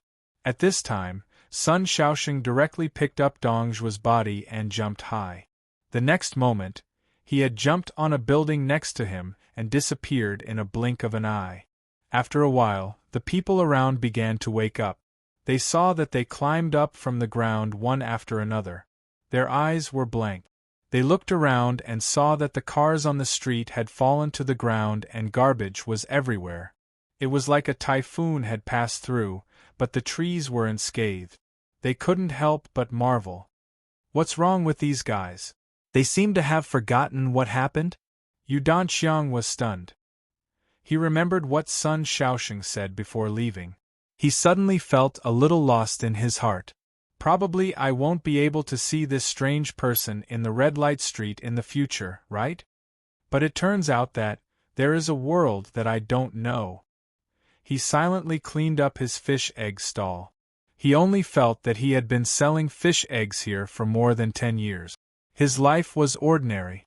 Dozens of years of life were not as wonderful as this day. Yu Danxiang shook his head. After all, he was just an ordinary person. No matter how dangerous this world was, he estimated that he was just an onlooker in an Ultraman fighting monsters scene. He sighed and picked up the folding stools that were blown over one by one. What is this? Under a folding stool, Yu Danxiang built a sign in confusion. It was about the size of half a palm. It had gold and silver edges. There were messy patterns engraved on it. He couldn't tell what it was at all, but it seemed to be pure gold. Yu Danxiang subconsciously put it in his mouth and bit it. He wanted to test the hardness of this thing. But at this moment, this strange sign suddenly glowed and produced a hot feeling. Before Yu Danxiang remembered to get rid of this thing, his body seemed to be attracted by something. This strange sign suddenly turned into a black light ball. It swallowed Yu Danxiang and then disappeared. No one noticed that the vendor who had been selling fish eggs here for many years had disappeared. In the garbage incinerator, Sun Shaoxing threw Dong Zhuo, who looked like a piece of rotten meat, directly into the furnace. He watched this guy's body begin to burn. Soon after, he was burned into black charcoal. He nodded. This should be enough, right? The temperature in the incinerator was naturally very high. To be honest, it was more powerful than the means of some Tao world Taoists. Brother Shaoxing sighed at the horror of human technology today and thought about the bar party in the evening. As for what happened today, he had long forgotten about it. Since he gained wisdom and obtained that thing, he had become one of the few demon kings in the demon realm. Sun Shaoxing just felt that he was just a monkey in a drunken stupor. He didn't intend to take responsibility for anything in the world. However, not long after Sun Shaoxing left, the black charcoal in the incinerator suddenly broke open. A strong and almost perfect body walked out of this huge charcoal. He walked in the flames and finally walked out unscathed. His muscles could overshadow all the bodybuilding champions in the world. However, such a healthy and beautiful body did not last long before it began to swell up. Not long after, it became a body full of fat again. Since I was burned in Chang'an, I haven't been roasted by fire for a long time. He stretched his neck. When he was about to take the next action, the air around him suddenly split open. Oda, who was dressed in black and wearing a hat, frowned and walked out. Dong Zhuo saw that Oda's clothes were torn and he was holding a weapon called Ghost Cutter in his hand. He squinted and smiled. It seems that you are not going well, Demon King of the Sixth Heaven. Oda frowned deeper. It seems that our intelligence is wrong. In addition to Kelowna Shinryu, there is a mysterious force guarding this city. The collection of the spirit vein failed. I'm afraid that I have to put my plan to guide Sun Shaoxing aside temporarily. Dong Zhuo opened his eyes slightly. Although this spirit vein is very useful, it is not without a substitute. Since it is not easy to take, let it rot here. Erex, who I guided back last time, said that there is a representative in this city. I'm afraid the chain is the work of that person. Oda snorted coldly. He seemed to be still dissatisfied. Dong Zhuo said indifferently, Demon King of the Sixth Heaven, don't be discouraged. If the guardian of this city is in the transaction of that place, even if we go all out, we can't make trouble here. Not only us, but all the existence is so insignificant in front of it. Oda frowned again. No solution? Dong Zhuo spread out his hands. No solution. Oda said in a deep voice, Why do we transcend? Dong Zhuo turned and left, saying indifferently, of course, to find the answer behind no solution. Oda pondered for a few seconds and finally snorted, "I'm going back to Aichi. I won't go back. There is a guy with good potential there. I plan to guide him. I'm going to eat." She had just bought some fresh ingredients from the supermarket outside. The seafood was very good. The servant girl, who was processing the unique fresh prawns in the kitchen, seemed to be in a good mood. But at this moment, a crack suddenly appeared on the table. A chain slowly crawled out of the crack like a pet. It finally climbed to Miss Maid's hand and wrapped around her wrist. The chain made a slight buzzing sound. Miss Maid didn't stop picking the prawn string. After a while, she said indifferently, "Got it. Go back." The chain slowly loosened from Miss Maid's wrist and returned to the original path, finally disappearing. "Do you need help?" Boss Luo came in with a small pot of mint. It was one of the potted plants planted in front of the counter in the lobby. It grew at an unreasonable speed. Every time it was picked, it would grow back the next day. It was a common item used by Boss Luo and Miss Maid to mix drinks or cook. "Well, Master, can you heat up the oil? Are you going to make fried prawns?" "Yes, do you like it?" Boss Luo smiled and began to pour cooking oil into the pot. Yu Yi said softly, "Master, there's a detached person who wants to take away the ley line in your house." Boss Luo didn't care too much about the result, because it was an established fact that they couldn't take away the ley line. Luochu looked at the golden oil in the pot and the bubbles slowly emerged. He suddenly joked, "The gap between the two sides, extraordinary and scientific. Speaking of which, there are many notes on extraordinary people with different levels of power in the extraordinary side. For example, the divine power system, the realm of the Taoist world, and the level of the monster race. But the scientific side doesn't seem to have a strict definition?" Yu Yi blinked and asked curiously, "Master, are you going to classify the scientific side? How do you divide it?" Boss Luo smiled and said, "When I was a child, I liked a character called Tokuwadai Super Electromagnetic Gun. How about LV? LV1, LV and so on?" Miss Maid asked, "Then what should be the benchmark?" Boss Luo said with his imagination, "It's better to include pure physical strength in the scientific side. No, it should be through genetic modification and other means to obtain the same extraordinary power. For example, Prometheus, a species created by humans. In addition, superpowers like Mo Xiaofei, who developed the brain, should be the same. After all, the development of the brain seems to have been studied by the country since World War II. Then, should the armed force be counted? Yu Yi began to extend the master's new definition. Then, use the kinetic energy produced by the most basic pistol bullet as the benchmark for LV1. Then, extend it to the threshold that can be reached by the same level of ability? But there are too many types of superpowers, and some are purely auxiliary. For example, how to define a person who is born with strong mental strength but can only be used for hypnosis? Boss Luo smiled and said, "It's simple and crude. So, for the time being, just calculate the destructive power. Classifying the scientific side is just for convenience. Speaking of the excellence of the ability, it still depends on the environment at the time. Let's start to create this database for the time being and divide it slowly in the future. After all, we have a lot of time." Thinking of this, Boss Luo suddenly thought of some ideas when he was a child. He smiled and said, "In the end, let's convert both sides into combat power. For example, the combat power of an ordinary person with a shotgun can be defined as 5, and the combat power of an ordinary monster that has just reached adulthood can be defined as 50. Well, the oil temperature will do." "Let me do it." Miss Maid smiled faintly. She stuck the peeled shrimp with fried powder and put it into the hot oil. Golden yellow.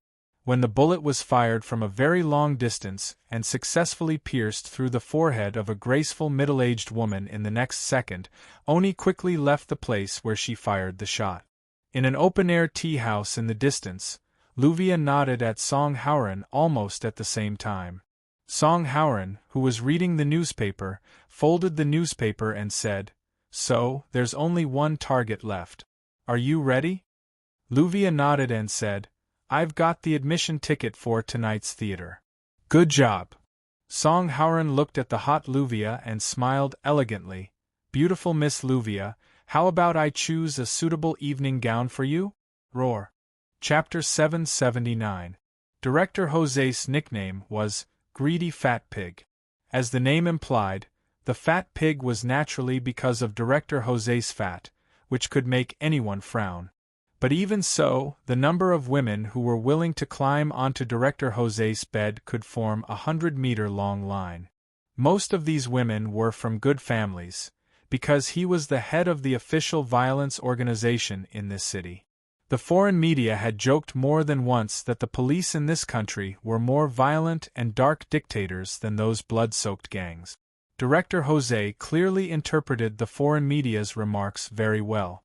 In fact, 13 years ago, Director Jose was not a greedy giant crocodile. However, since the so-called UPP began, the state violence organization liberated many slums in the so-called bloodless way, which was the stage of the greedy fat pig's wealth taking off. As for why, of course, it was because of the World Games that had just been held not long ago. In order to make people feel that this country, especially this city, was not as bad as the media reported, this country's political system could be said to be full of magic weapons. Of course, the results were very impressive. As for whether this effect would continue, it was a matter of opinion. But for Director Jose, it was a matter of no importance, because his wealth had been accumulated to an amazing extent. Even if he threw away his official position, he could still be a forthright tycoon abroad and continue to enjoy his life. However, Director Jose's mood was obviously very irritable these days. For example, the hot secretary in front of the office was driven out a few minutes ago with a pale face. Director Jose enjoyed having the hot secretary kneel under his desk and perform the services he liked the most. Of course, basically, it was because Director Jose was actually too fat, and if the secretary's legs were really lifted up, he might suddenly die. Looking at the wronged secretary, everyone just pretended not to see. A plaything that was no longer loved naturally had no value to flatter. As for why Bureau Chief Jose was so agitated, it was probably because of the murder cases that had happened over the past few days. From gang leaders to local councillors and important businessmen in the economic field, the people who had died in the past few days were all people with great power. The anger behind this was something that even this greedy pig couldn't bear. At this time, Director Jose, who was full of fat, suddenly opened the door of his office. Just as everyone was wondering whether he was going to walk out of the office directly, this tyrannical director said in a booming voice, "Tonight, the speaker is going to watch the performance at the municipal theater. Make sure all the security measures are in place.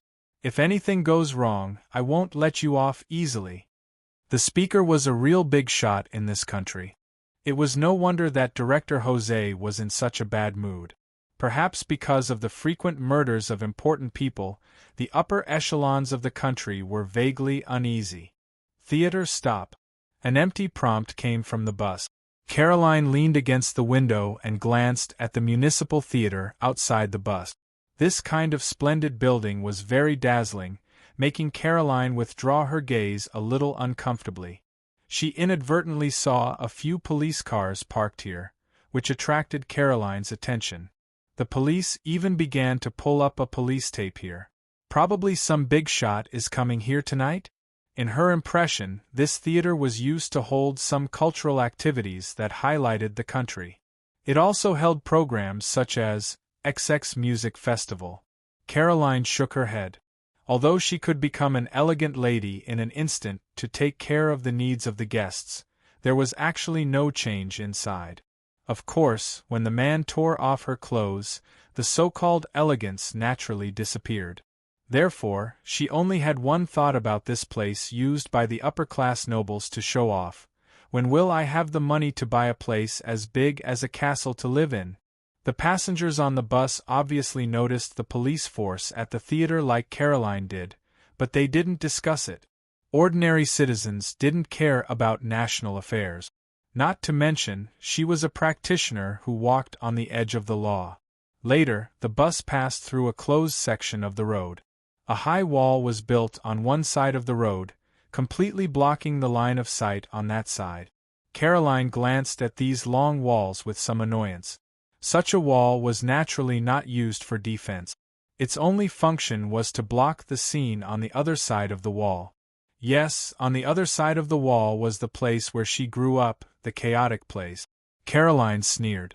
Everyone on the bus was already accustomed to it. It didn't seem to matter. Hospital, here we are. Caroline got off the bus and glanced up at the medical facility, which was the best building in the city. The sunlight was a little dazzling.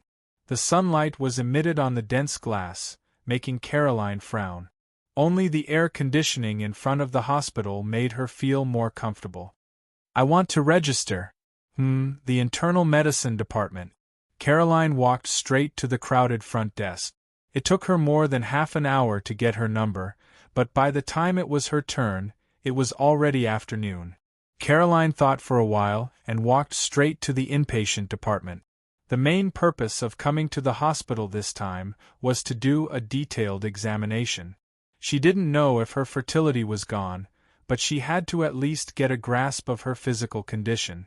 Even if her fertility was taken away in the future, she would at least know what went wrong after a checkup. As for walking to the inpatient department, it was naturally to visit.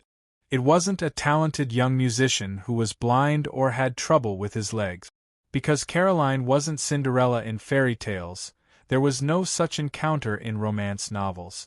In the first place, Caroline didn't believe in something as consumable as love. It was not the kind of love interest in a melodramatic movie, and naturally, it was not a sick relative. It was even more impossible for her to adopt a terminally ill child who needed hospital care to survive. Even if there was such a thing, Caroline felt that she would give up in the end because of the exorbitant medical expenses. She would use her savings and even have to bear debts for a burden she picked up out of a moment of kindness. Caroline believed that her soul hadn't sublimated to that level of greatness by chance. It's just a dying colleague. The prostitutes in the district were used to calling her Nia, including Caroline. Nia was more than twice as old as Caroline, in her mid-30s. Women of this age, even if they didn't take good care of themselves, were probably at the level of an auntie. However, Nia, who was staying in the ward, looked haggard at this time. Her body was dry and her hair was falling out. No matter how one looked at her, she looked like an old woman in her 60s. Her situation was very complicated. It was said that because she had done many abortions, it eventually led to uterine lesions, which turned into cancer. In addition, because she didn't cherish her body, she had symptoms of liver cirrhosis. It seemed that even the body's immune system had problems. She was basically using her life's savings to wait for death in this hospital. Nia was a senior who took care of Caroline in the early days after she ran away from home. After knowing about Nia's condition, she would come to visit for 1 or 2 days a month. Basically, it was when she was on her period and couldn't do business. I bought flowers. Let's put them in first. Caroline glanced at Nia on the hospital bed. This was probably the saddest last scene of a sex worker's life. Caroline couldn't even see more hope for survival in Nia's eyes. She didn't seem to have children, so naturally, she didn't have a lover. As for the issue of family, there was probably a question mark. Anyway, Caroline had come a few times, and she hadn't heard of anyone else who came to visit this dying person, except for herself. In fact, every time Caroline saw Nia's appearance, she would be scared for a while. Suddenly, she felt that the person lying on the hospital bed was herself. The scene of her looking at the ceiling in despair without blinking made her legs weak and breathless. "Do you want to eat an apple? I'll peel one for you?" Caroline pulled out a chair and sat in front of the bed. Nia didn't say anything, but her gaze shifted and fell on Caroline, as if she had just noticed that there was someone she knew beside her. They said they can do an operation for me. If it's successful, I have a 50% chance of surviving. Caroline, who was concentrating on peeling an apple, suddenly heard a dry voice. She widened her eyes and looked at Nia. Nia was also looking at her at this time.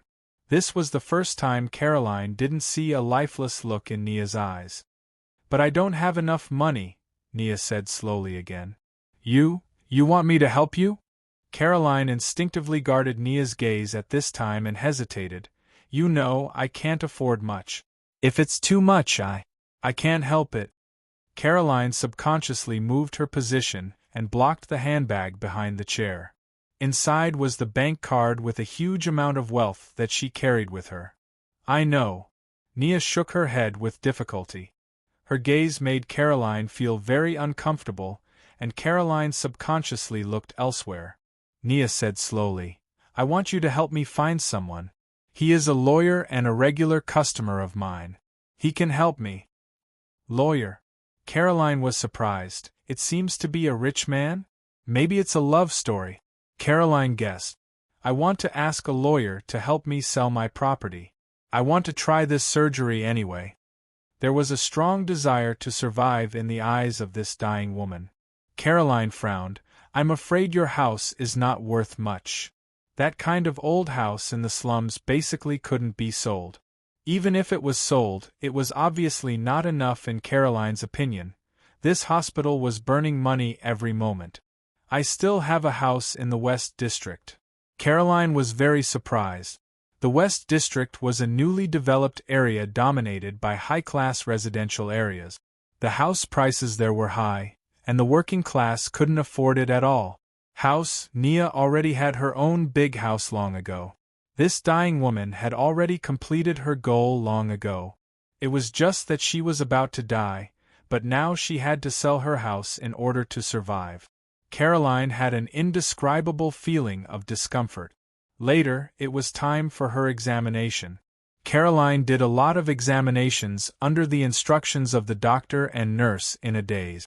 As for the results of the examinations, it would be a week before she knew. In this regard, Caroline didn't care as much as she did at the beginning. She only knew that she finally agreed to Nia's request to try to find the man who might have had a romantic relationship with Nia when she was young. So, am I time traveling or am I time traveling? Looking at the endless darkness in front of him, or the scene of chaos and nothingness, Yu Danxiang, who had been standing in this place for a while, subconsciously scratched his armpit. It was itchy. He was now on a huge platform that extended from one side. The floor tiles on the platform showed a jade-like color, but the material was obviously not jade. Yu Danxiang was very sure of this because he had a piece of jade that was passed down in his family. Yu Danxiang frowned again, turned around, looked up, and looked ahead, a huge palace. Yu Danxiang couldn't tell what the style was, but this palace was much grander than any picture of a palace he had ever seen. A huge, majestic palace built on a huge platform, and this platform was floating in nothingness and chaos. If he hadn't seen a superhuman battle before coming to this place, Yu Danxiang would have thought that he might be dreaming. He subconsciously pinched the sign in his hand.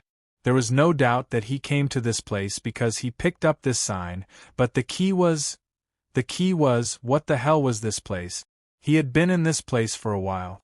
Although there was no signal on his phone, he could still watch the time, more than half an hour.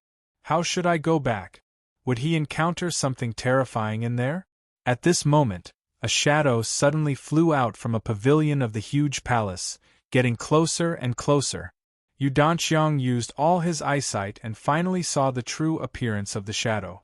It was a very cute girl wearing a blue one-piece swimsuit that was only popular in a certain island country, and there was also a yellow duck swimming ring on her body. The girl had short hair and looked about 12 or 13 years old. She seemed to have noticed that there was suddenly an extra person on the edge of the platform, so she quickly landed. "Little girl, where is this place?" Yu Danxiang swallowed his saliva. In all honesty, He didn't have any special fetish for this kind of girl, he just wanted to know where he was. Of course, seeing this girl coming from the sky, Yu Danxiang also felt nervous. The gap on both sides, the paradise lost in the void. The girl responded with a blank expression, then looked at Yu Danxiang from head to toe, suddenly frowned, and asked without saying anything, "How did a good-for-nothing uncle like you come in?" Chapter 780. How should he put it? It should be said that his life was as ordinary as a textbook for the first 35 years of his life. Ordinary junior high school, ordinary college, and then the life of an ordinary office worker. He ran business, sold insurance, worked as a security guard for a few months, and also worked as a part-time worker in a territory. In the end, he became a hawker who sold fish balls in a cart. His father passed away a few years ago, and he still had an old mother at home. Now he lived in his sister's house, and he only saw her a few times during the Mid-Autumn Festival. He didn't have his own property, and the place he lived in now was a few years ago, and the rent had doubled by now. Yu Danxiang wanted to heroically say in front of the fat landlady, "I don't want to rent this lousy place anymore," but the rent outside was a bit more expensive. He didn't have a girlfriend, so he usually went to the red light district to satisfy his physiological needs. Every day he stayed in front of his fishball stall, and when there were customers, he would grab a few bowls of fish balls, or cook some hot and sour noodles. When there was no one around, he would sit down and read newspapers, novels, or watch TV. His favorite drink was Budweiser, and his favorite meal was the egg noodles under the apartment building. His favorite place was a foot massage center not far from the apartment. He didn't have a girlfriend and lived alone. He thought of raising a kitten or a puppy, but he thought that it was too troublesome to clean feces, so he gave up. When he was a child, he liked to read a manga called Fist of the North Star, and he still liked it now, but he was too embarrassed to read it in front of others. Am I really a good-for-nothing? Thinking of this, Yu Danxiang didn't feel as excited as he imagined when he heard this cute little girl in a swimsuit call him. Even if he was excited, he actually didn't dare to show it. This was a little girl who could fly. Furthermore, she was in this strange place. Who knew what kind of terrifying methods the other party had up their sleeves? At this time, the swimsuit girl's eyes fell on the token in Yu Danxiang's hand, and slightly opened her mouth in surprise. Eternal Night Command? Why do you have this thing? Eternal Night Command? Yu Danxiang subconsciously looked at the strange token he picked up. This swimsuit girl seemed to recognize it? Yu Danxiang immediately quivered. Little girl, do you recognize this thing? I picked it up and brought it to this place. Since you recognize it, can you send me back? I promise I won't say anything about this place. Although he was a good-for-nothing uncle, Yu Danxiang clearly knew that he had unintentionally been drawn into a terrifying whirlpool. He just wanted to get out of this situation. Being a good-for-nothing was better than losing his life. The Eternal Night Medallion can be picked up so easily? Do you think I'm an idiot? The swimsuit girl's tone suddenly became unfriendly. The girl's gaze suddenly became fierce, like a sharp sword light, which made Yu Danxiang's heart tremble. He secretly thought that this little girl was very scary. I really was picked up. Yu Danxiang quickly explained the cause and effect of his arrival here. A fat guy? Can it rise back up after being flattened? Brother Shaoxing? Chains. The swimsuit girl frowned. I know you're talking about a fat guy. And the Eternal Night Medallion in your hand actually belongs to that fat guy. But I'm curious, how did you, an ordinary person, manage to drive the Eternal Night Medallion to the crevice? As for the chains you're talking about, every time the swimsuit girl asked a question, Yu Danxiang's face turned ugly. Obviously, he wanted to say something but didn't know what to say. He was indeed just an ordinary, good-for-nothing uncle with no redeeming qualities. If there was any redeeming quality, it was probably that he was a human with a true soul. I understand. The swimsuit girl relaxed her brows. Yu Danxiang didn't even have time to be afraid, but asked curiously, "What do you understand?" Dongzhuo might have encountered some trouble at that time, so he planned to use the Eternal Night Medallion to return. But he didn't succeed in the end, and it was picked up by Brother Shaosheng. "That's why the Eternal Night Medallion was left behind, and you accidentally picked it up," Yu Danxiang said with his mouth wide open, "but I don't know how to use this thing. Could it be that I have a legendary special physique that can trigger this thing to activate itself? It's an illusion of life, thinking that you're the protagonist," the swimsuit girl said indifferently. "The Eternal Night Medallion won't stop after it's activated. Although Dongzhuo was taken away, it just kept on activating. You happened to pick it up and it transported you back. You don't have to think about it. You have neither natural talent nor bone structure. You are indeed a piece of trash. I'm really sorry. Okay, I'm a good-for-nothing anyway. I'm worthless. Why don't you send me back? I promise I won't say anything."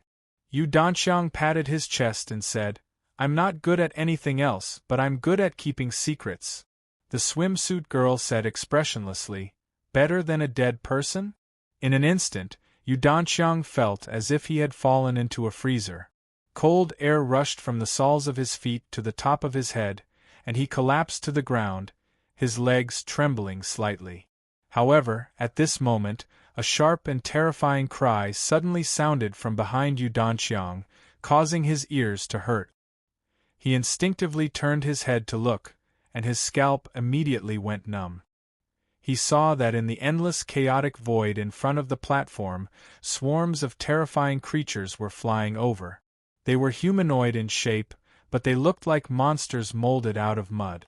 On their backs were tattered bat-like wings that were almost rotten. Their facial features couldn't be seen, and their eyes and mouths were just empty holes. What are these things?"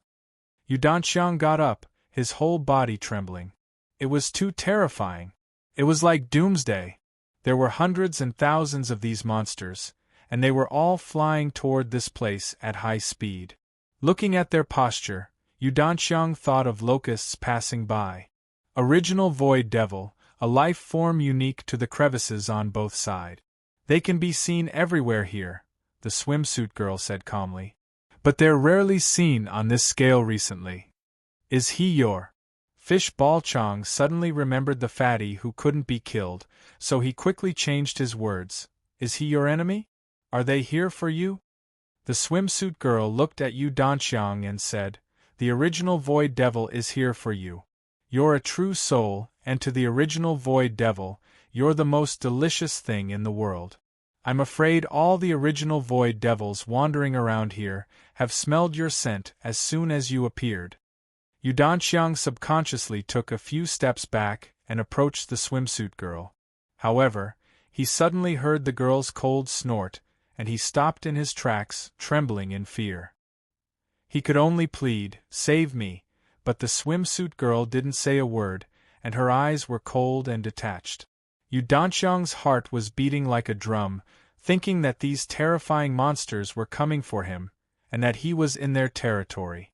Come to think of it, the huge palace on this platform often fought with these monsters. Now that he had led their enemies to their doorstep, they must be unhappy. Would he die? Yu Danxiang knelt on the ground powerlessly, his eyes full of despair. Facing those terrifying monsters close at hand, Yu Danxiang could even imagine himself being torn apart and devoured by these monsters in the next instant. Indeed, he was just a good-for-nothing. At this moment, an even more terrifying and shrill roar came from the large number of original Void Devils. The large number of Void original demons made way for him, as though they were terrified. At the same time, a huge monster more than 10 times the size of these original Void Devils charged madly from behind. "Even the Void Yuan Master is here?" The swimsuit girl looked up. "Looks like you animals have been starving for too long. It's just the most ordinary true soul, and you're all attracted here?" That monster more than 10 times the size was completely different from the other original Void Devils. Its shape resembled a rotting western dragon. This Void Yuan master was roaring madly at the swimsuit girl. Its wings suddenly spread open, and its huge mouth opened at the same time, spitting out a gray ball of light. The swimsuit girl didn't move at all, facing this huge gray ball of light. She softly murmured, "Ganjiang mo xie." At this moment, two simple longswords appeared on the swimsuit girl's left and right. Then, with a swing of the swords, they flew out together, stabbing at the gray ball of light. Yu Danxiang didn't know if this gray ball of light was powerful, but he knew that this Void Yuan master must be very terrifying. Otherwise, it wouldn't make so many original Void Devils move aside. Even if there was only one original Void Devil, if it was released to the outside world, it would probably scare people to death. The two simple longswords directly broke through the ball of light, and without losing momentum, they directly stabbed at the Void Yuan Master's head. That Void Yuan Master didn't seem to be able to dodge in time, and its pair of broken wings were directly cut in half by the two swords. It let out a shrill cry, and the terrifying number of original Void Devils in the surroundings seemed to have gone mad. They all flew out, dauntlessly charging at the swimsuit girl. The swimsuit girl snorted coldly again, and the two simple longswords instantly turned back in the chaotic void. 1 into 2, 2 into 4. The two simple longswords actually split into over 100 sword lights at this moment. The sword lights formed groups of 4, forming a wheel. They rapidly rotated and scattered above the huge platform. Countless original Void Devils were crazily cut down by these sword lights. A large number of original Void Devils were cut down. Faced with the continuous miserable cries, Yu Danxiang's face was already pale. In the end, he even forgot to be afraid, and just stared blankly at the invincible back of this swimsuit girl. With a miserable cry, the Void Yuan Master's huge figure was already far away from this place, as if it was fleeing for its life. As for the original Void Devils that were attracted, they had all been cut down by this swimsuit girl's sword at this moment. When all the sword lights disappeared and finally turned into two simple longswords and fell back to the girl's side, she looked at the fleeing figure of the Void Yuan Master from afar. She frowned and murmured, "Now, 9 out of the 10 famous swords in the world are in my hands. If I can get Zhan Lu, this sword will dance will be perfect." At that time, even the Yuan ancestor above the Yuan Master, you. Who are you? Yu Danxiang looked at her, his eyes full of reverence. "I'm the 37th generation of Ojizi from the state of Yu. Hidden Sword." Yu Danxiang didn't care whose granddaughter this girl was. At this moment, he was only afraid that those horrible monsters would come again. At that time, if this girl didn't make a move, he would definitely die. "Well, will they come again?" Fish Ball Chang asked with a sad face. "The Yuan Master was injured by me, so he won't dare to come again in the short term." The swimsuit girl, Hidden Sword, said indifferently, "But the original Void Devils only have instincts. The original Void Devils are endless in this crevice. Even if you are very far away, they can still find you. As long as you continue to stay here, they will find you sooner or later. Then send me away. Or would this girl directly kill him for convenience?" Yu Danxiang began to be alarmed again. Unexpectedly, Hidden Sword suddenly looked up and down at Yu Danxiang and said coldly, "Your true soul might have some background, otherwise the Void Yuan Master wouldn't have been attracted here. He can feel the threat and knows that this Eternal Night Palace can't be easily touched. But he still came. You! What do you want to do?" Yu Danxiang suddenly had a bad feeling in his heart. Use you as bait to kill the original Void Devils and replenish the Eternal Night Palace. Yu Danxiang opened his mouth, only to see that the bodies of the monsters that had fallen on the platform after being killed actually melted little by little and finally drilled into this huge green jade platform, as if they were being swallowed by this platform. F***ck. Yu Danxiang suddenly felt like he was an old piece of cured meat tied up by hunters in the desert to provoke their prey. "I want to go home. Where is the promised golden finger of adventure?" Since he came to this country in South America to search for the origin of his bloodline, Boss Luo naturally wouldn't stay in the club the whole time. There were still 10 minutes until 7:30 in the evening. Luocio was already wearing a tuxedo and standing in the middle of the lobby. At this moment, Miss Maid, who was wearing an evening gown, slowly walked down the stairs with a smile on her face. Luocio also smiled at this time and said, "Speaking of which, this is the first time we're going to a concert." As he said this, the boss had an extra booklet in his hand. This was the promotional booklet for the concert, which introduced the origins of the performers and also the program list of the concert. The servant girl's hand gently held the boss' arm, and the two went out like this.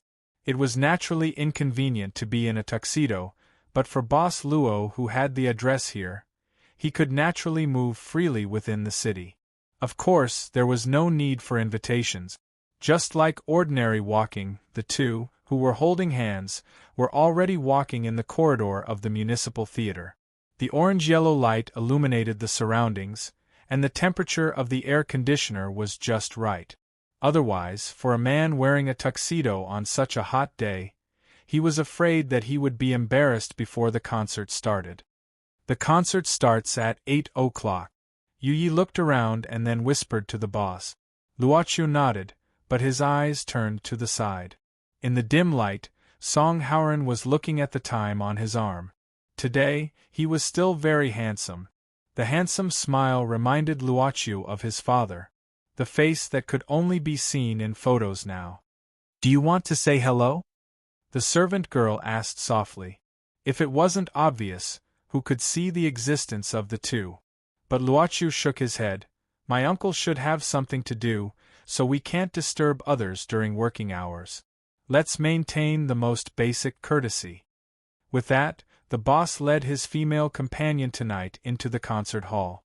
Song Hauran covered his arm with his sleeve at this time, then frowned and looked at the entrance of the corridor in front of him with doubt, but found nothing. Then he heard the crisp sound of knocking on the floor. Song Hauran was no stranger to this sound. It was the sound of high-heeled shoes walking. Luvia wore a fiery red spaghetti strap dress. Her hair was coiled up, and her proud figure attracted a lot of attention as she walked. But she walked very slowly with her hand on the wall. Song Hauran looked at her and greeted her with a smile. Luvia seemed to want to walk faster, but she suddenly lost her balance and threw herself at Song Hauran. From a distance, she looked like a lady who was not used to wearing high-heeled shoes and couldn't keep her balance. But Luvia, who threw herself into Song Hauran's arms, whispered, "Military counselor, Oni has successfully sneaked in." Next. Chapter 781. It wasn't evening yet, so the summer evening naturally came later than usual. It was a well-decorated coffee shop. Of course, the price was also enough to make the general public frown. According to Caroline's temperament, she usually wouldn't come to this kind of place to spend money. But she was waiting for someone, and the other party had specified this place. She had no choice but to order the cheapest black coffee here.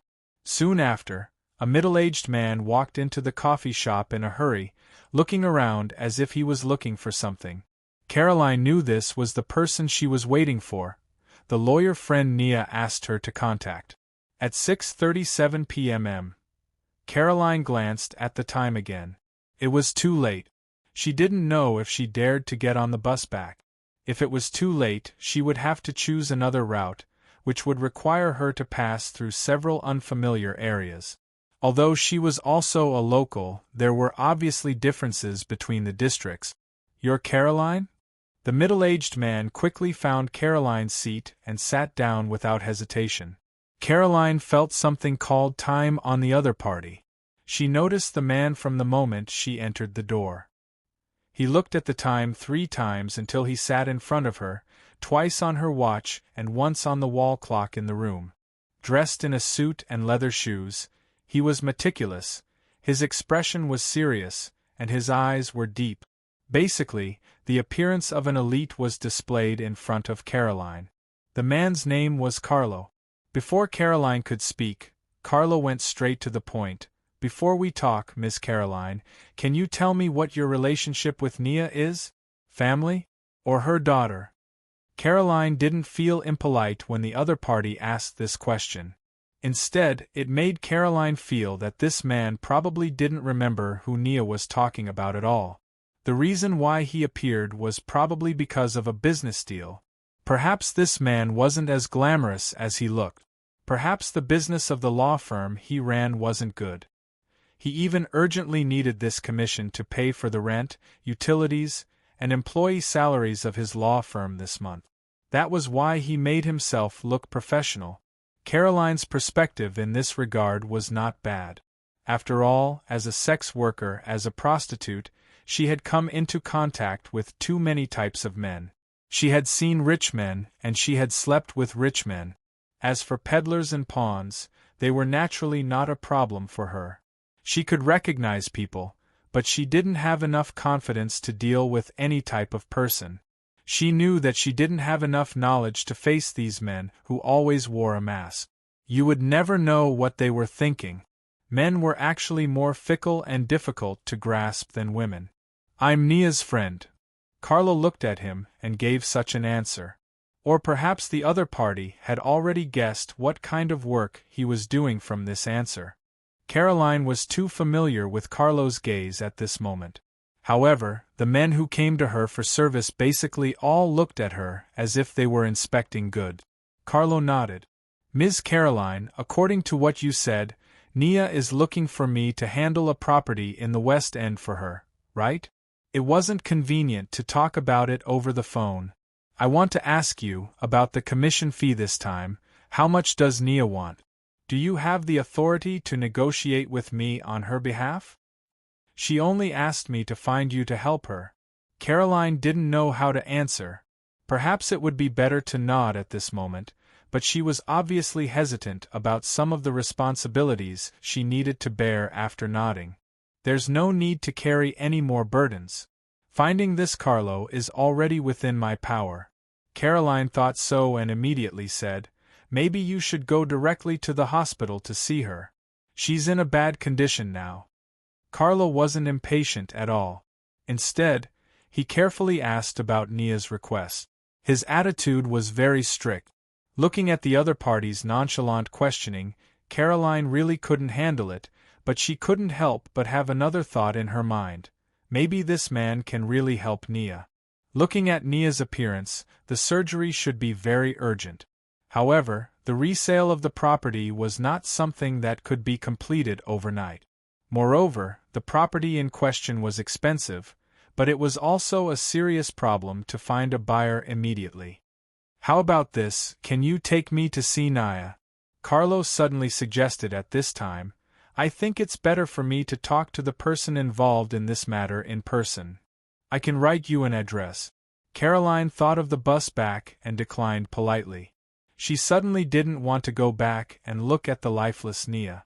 She had thought about this problem before. If Nia's illness couldn't be cured, she was bound to meet Nia's last days. She just didn't know when she started to stop thinking about this problem and not think about what would happen if Nia suddenly died of illness. She didn't want to bear anything. She had fulfilled Nia's request. If this man could help, she would naturally help for the sake of the reward. If he couldn't help, then there was nothing she could do. Carlo could easily afford the cost of Nia's surgery, but she needed to use the huge bank card on hand. However, she didn't want to use this wealth at this time. She felt that out of all the people Nia knew, she was the only one who would visit her in the hospital and help her find a lawyer when she was in trouble. She had done everything she could. There was nothing more she could do. Thinking of this, Caroline suddenly felt at ease. Carlo didn't force it. After taking the address, he quickly left. What made Caroline angry was that although this guy left in a hurry and looked like he was eager to visit Nia, this guy didn't pay the bill. She randomly ordered dessert and a sandwich in the coffee shop, hurriedly finished it, and left the place, planning to take the bus back. Before getting on the bus, Caroline received a call from Livia, asking where she went. Caroline just said that she took on a business outside, and now that it was done, she was planning to go home. Livia told her that it was better not to come back for a few days, and that it would be better to hide outside for a few days. She was also planning to leave. The reason was, Boss Neymar died and the gang was in chaos. The gang's second-in-command, Ronald, and the people who supported Neymar's eldest son began to fight for territory. In addition, because Joseph in the next area also died mysteriously, the boss of the next area also clamored to hand over the murderer, or else they would invade. During Caroline's absence today, many people had already died because of the fire. Caroline thought for a moment, picked up the phone, and called Carlo, who had just left. "Mr. Carlo, I changed my mind. How about I go back with you to see Nia again? I'm a little worried about her." "Who are you?" "This is a private room. Unauthorized people are not allowed to enter." On the upper floor of the Municipal Theater Recital Hall, there were individual rooms in the circular corridor. This was a VIP room for the truly rich or people with very high status to watch performances. Of course, on normal days, you could also get in with some money. But today's event was a friendly event with the consuls of neighboring countries, so it was naturally different. The person who shouted should be a bodyguard. He was very tall and had an iron-blooded aura. He might have been a soldier in the past. Or rather, he was a soldier now. Obviously, the identity of the people in this room was not simple. As for why the bodyguard chose to shout at the beginning instead of directly using force to expel them, on the one hand, he didn't want to make it public. On the other hand, it was naturally because he didn't know the origins of the two intruders. The woman was very beautiful, and the man next to her had an Asian face.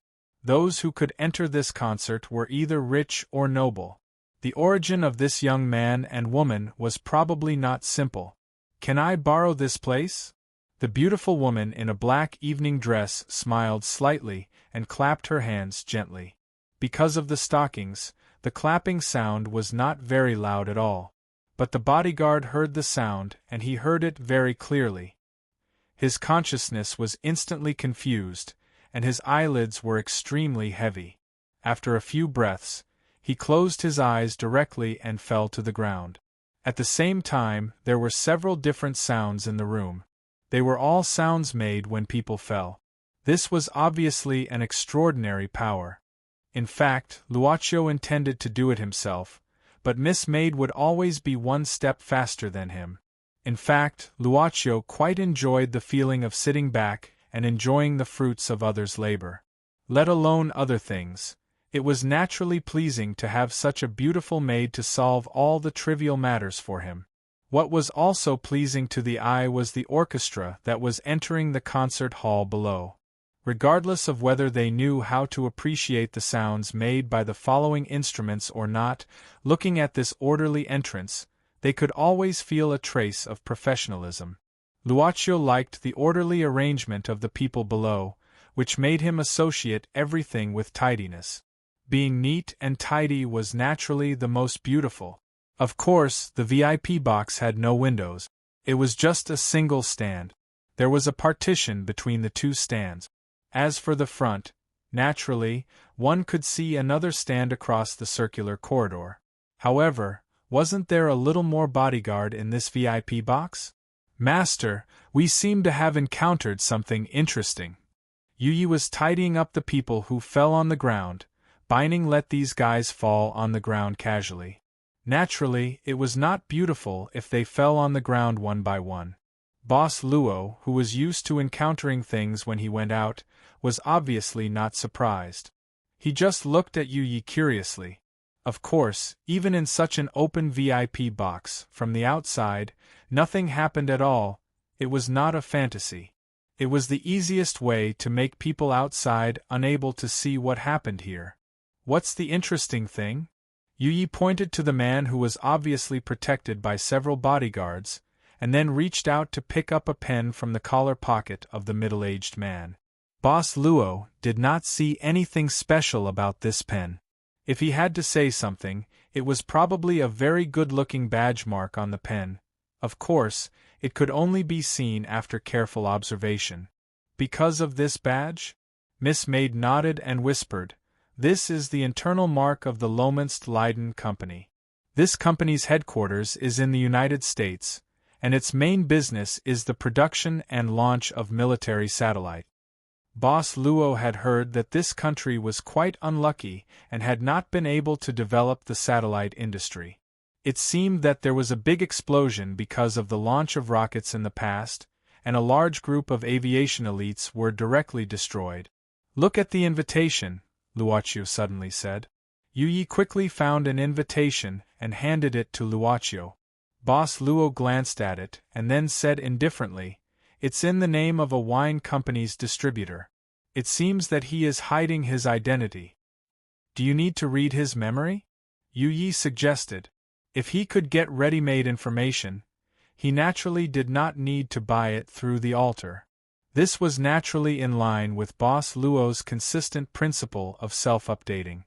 So Boss Luo nodded without any pressure, and then stopped paying attention to this businessman's matter. Because soon, the content behind this matter would be completely presented to him through Miss Maid's oral narration. Speaking of which, if there is really a great deal, why do they all like to choose this kind of place? The lights began to dim. The performance officially began. Schubert, Ninth Symphony, Greatness. Compared to greatness, I prefer the Eighth Symphony, unfinished. I heard it a few years ago in Vienna, and I still remember it. Sitting in the ordinary seats in the hall, Song Hauran spoke in Luvia's ear while holding Luvia's hand. In the eyes of others, they were like lovers. While feeling the warmth from Song Hauran's hand, Luvia seemed to be in a very good mood. She curiously asked, "Why is it called unfinished?" Because he only wrote 2 chapters before stopping. Song Hauran shrugged. Then, he looked at the orchestra in the concert hall with an infatuated gaze. "But it's precisely because it's unfinished and we don't know what's behind it. That's why it's so fascinating, like the lost arms of a beautiful goddess." Luvia was taken aback. She really did not understand how a woman without arms was beautiful. But since the military counselor said so, then so be it. Halfway through the concert, Song Hauran glanced at the time on his watch. At this time, his phone vibrated. It was a message. "Terminate the operation." This was a message from the Iris Flower headquarters. Song Hauran furrowed his brows. Luvia keenly caught the change in his expression. Song Hauran did not say anything. He just tilted the phone screen so that Luvia could see the content. This, Song Hauran, on the other hand, nodded indifferently. "It seems that we can listen to the entire concert." Chapter 782. As one of the top 10 military enterprises in the world, Lomenst Leiden was a well-deserved giant in the industry. Think about it, a company that undertook the military satellite launch and other services of the world's #1 hegemon. How powerful was its background? And the owner behind this company was probably someone who could be received politely by the leaders of ordinary countries. That world's hegemon was controlled by many plutocrats, and Lomenst Leiden was naturally one of them. And the one who came to Rio this time was the moneyman behind Lomenst Leiden, the talent of the Leiden family. As for this talent, he came with the Colombian Exchange Group. Interestingly, this talent of the Leiden family even got an identity as a member of the Exchange Group. A private satellite launch vehicle technology development agreement? After listening to Yu Ye's account, Boss Luo began to ponder. The following performance happened to be paused. In fact, it was also because the performance happened to be paused that Yu Yi seized the time to report the information to her master. As the world's #1 hegemon, they actually plan to develop this technology with a country whose technology is far behind? Luochio shook his head. "It's more appropriate to call it technology sales." Miss Maid smiled slightly. The person who privately discussed this matter with the Leiden family this time seems to be an important member of the opposition party in this country. Boss Luo nodded and suddenly raised his eyebrows. "I heard that the current president of this country was impeached not long ago due to a corruption case, but he survived. Even so, he doesn't have much time left in office." Yu Yi nodded. So, the opposition party wants to get this technology so that they can increase their bargaining chip before the next election. But the technology this time should be quite outdated. Even if it's outdated technology, for a country that doesn't have it, it's still worth it. Luoqiu said indifferently. Technology, as long as they keep the lead, it's fine. After all, technological progress can't be suppressed. Instead of putting it on the shelf and eventually becoming a waste, it's better to suppress the remaining value. That's the right way for a capitalist, but after all, satellites are a reflection of national strength. Perhaps the Leiden family's action this time is also very secretive. Maybe it's a private matter?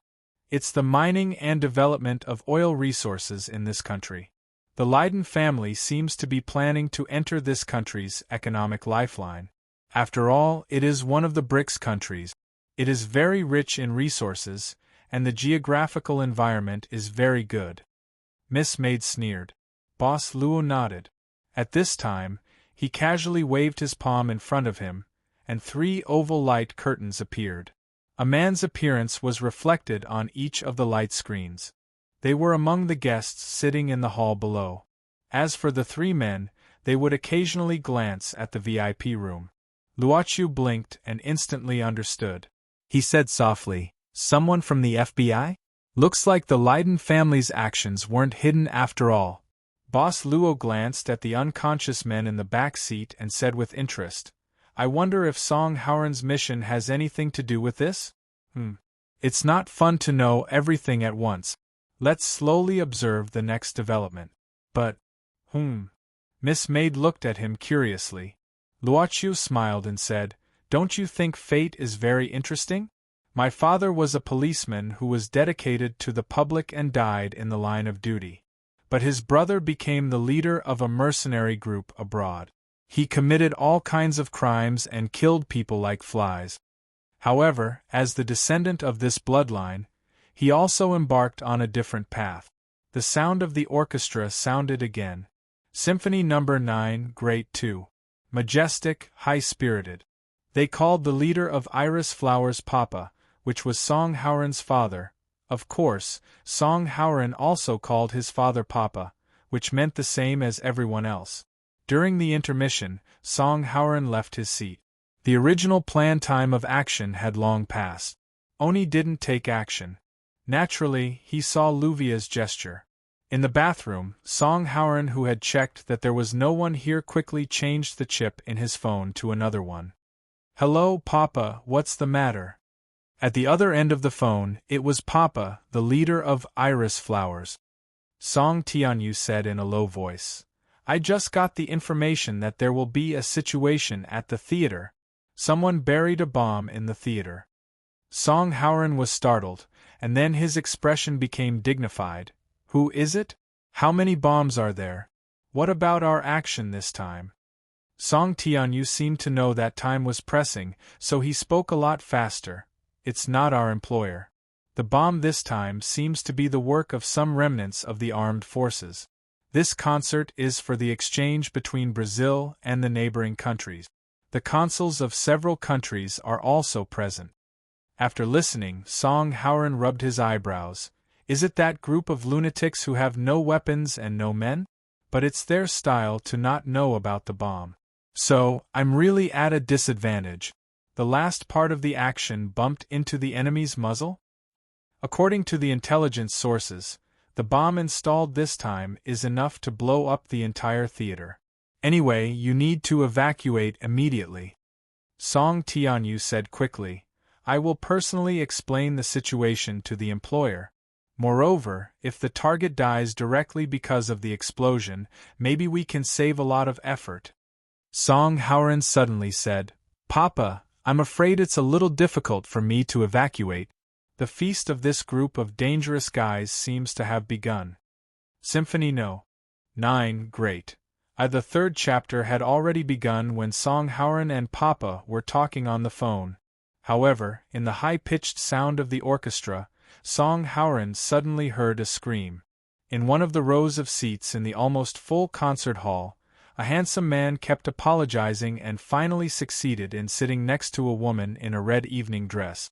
Luvia. Looking at the man who occupied Song Howren's seat, Luvia frowned and said unhappily, Oni, you should retreat and leave immediately. Why did you come back here? The man. Oni showed a playboy smile at this time. I saw the military counselor leave. I'm afraid you'll be lonely. How is it? What do you think of my clothes? I just found it backstage. It should be the spare clothes of a performer. You can consider it a dog. Luvia answered impatiently. Oni was surprised and said, the military counselor said dog is used to describe a gentleman. It seems it's really good. Luvia frowned. The meaning of this sentence could be understood as long as one knew a little about the culture of that country. Obviously, Oni did not care about the culture of his motherland mentioned by the military counselor in most cases. Yes, he's really a dog gentleman. Luvia resisted the urge to laugh, but soon she became serious and lowered her voice again. Papa has given the order to temporarily stop this operation. Papa. Oni blinked. Papa's orders were generally not simple. He was about to speak, but his shoulder was patted by the person in the back seat. Oni glanced at him subconsciously. The person in the back seat gave him a reproachful look and made a gesture to keep quiet. The concert hall needed to be quiet. Oni showed an apologetic look. When he was about to say something, he suddenly saw a surprised look in this guy's eyes. He kept looking at the stage in the concert hall. At this time, the most exciting moment of the third movement, the whole orchestra stopped at this critical moment. The concert hall quieted down instantly. All the audience now stared at the conductor of the orchestra. The conductor had fallen to the ground, motionless. A cellist in the orchestra hurried to the conductor's side, wanting to check the situation. However, when he helped the conductor up, he saw that the conductor's white shirt was dyed red. Someone, at the most exciting moment of the movement, shot the conductor to death. In front of the first row of seats, a luxuriously dressed woman screamed in panic. And the screams of panic spread like a plague in an instant. The horrible beginning was so scary, but the real horror was yet to come. The thunder-like sound was particularly clear in the concert hall with excellent soundproofing conditions. Ladies and gentlemen, I'm honored to inform you that you've been kidnapped. The sound echoed in the concert hall. It was the sound of the loudspeaker. There is a third party. In the VIP room, Boss Luo looked at the source of the sound from all directions, and finally fixed his eyes on a room directly above the stage. That was the place where the lighting and sound equipment were controlled. Song Howren's Assassination Party. Chapter 783. Fates intertwined here. Humans and humans, all living things. Evil. The root of chaos came from death, although death was not unfamiliar in this country. But the real death was still far away from the rich. They were well protected, and even the law served them. Convenience, comfort, privilege. They played with all the good things, but never thought that one day death would appear so close. The one with the red blood on his chest should be a famous conductor. In some ordinary countries, he might be a national treasure. Such a dazzling life was gone. The conductor's life ended on the stage, at the peak of the orchestral movement, and he really buried himself in the great symphony. But obviously, the audience was not willing to praise the famous conductor's deeds at this moment. They were more concerned about the situation at the scene. They were kidnapped. Then, what was the police chief named Greedy Wolf's fat pig, who had arrived early before the concert? What was he doing? This guy, who only knew how to swallow the country's property to the maximum limit, had reached the point where he could no longer be used and could give up. An old man sitting in the VIP box at the top was looking at the fat pig of the Greedy Wolf with a stern look. Director Jose felt that he was really wronged because in order to ensure the safety of this place, he had begun to transfer manpower since the morning. Every guest who entered the theater had to go through several checks to confirm their identity before they could enter. As for the staff in the theater, each of them had been investigated. How did the thief get in? Not only did he come in, but he even brought a weapon in and killed a conductor in front of everyone, in this kind of international exchange event.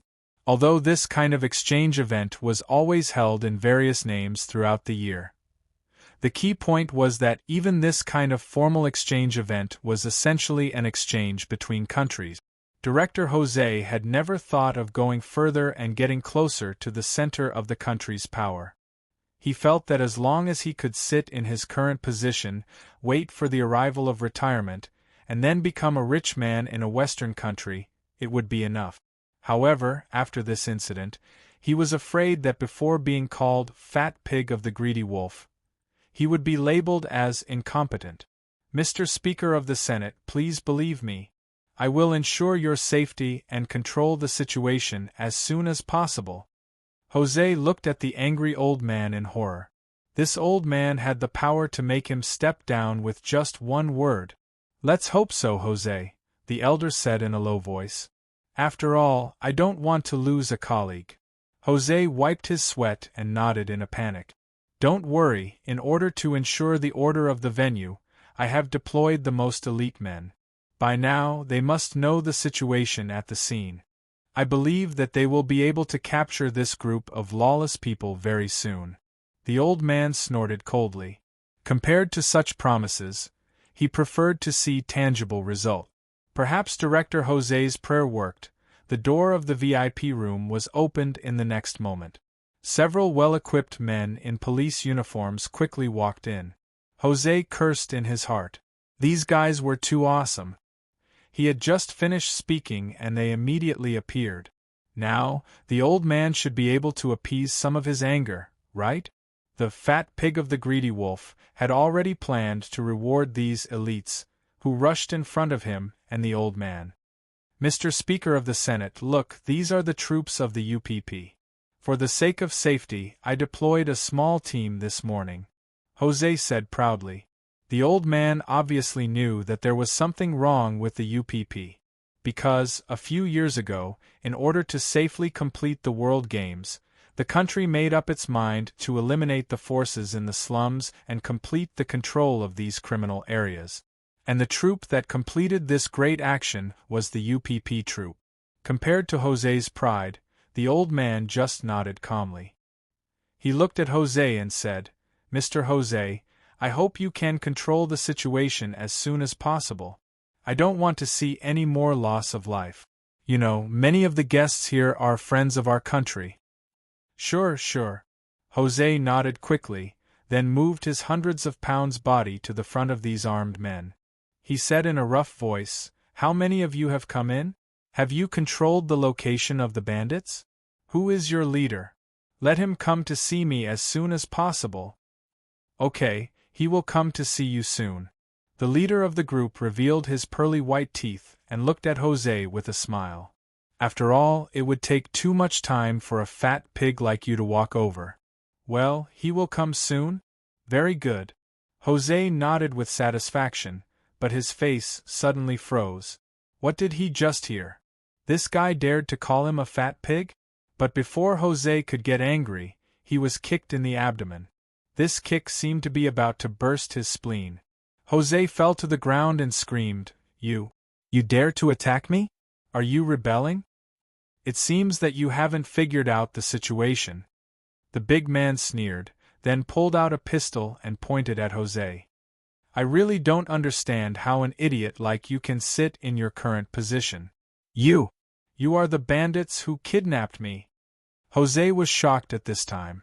He didn't see that the UPP's men had been swapped. He finally understood how the bandits could get in so easily. Even if you made an airtight defense, you couldn't withstand the damage from the inside. From the beginning, the bandits had mixed in with his men.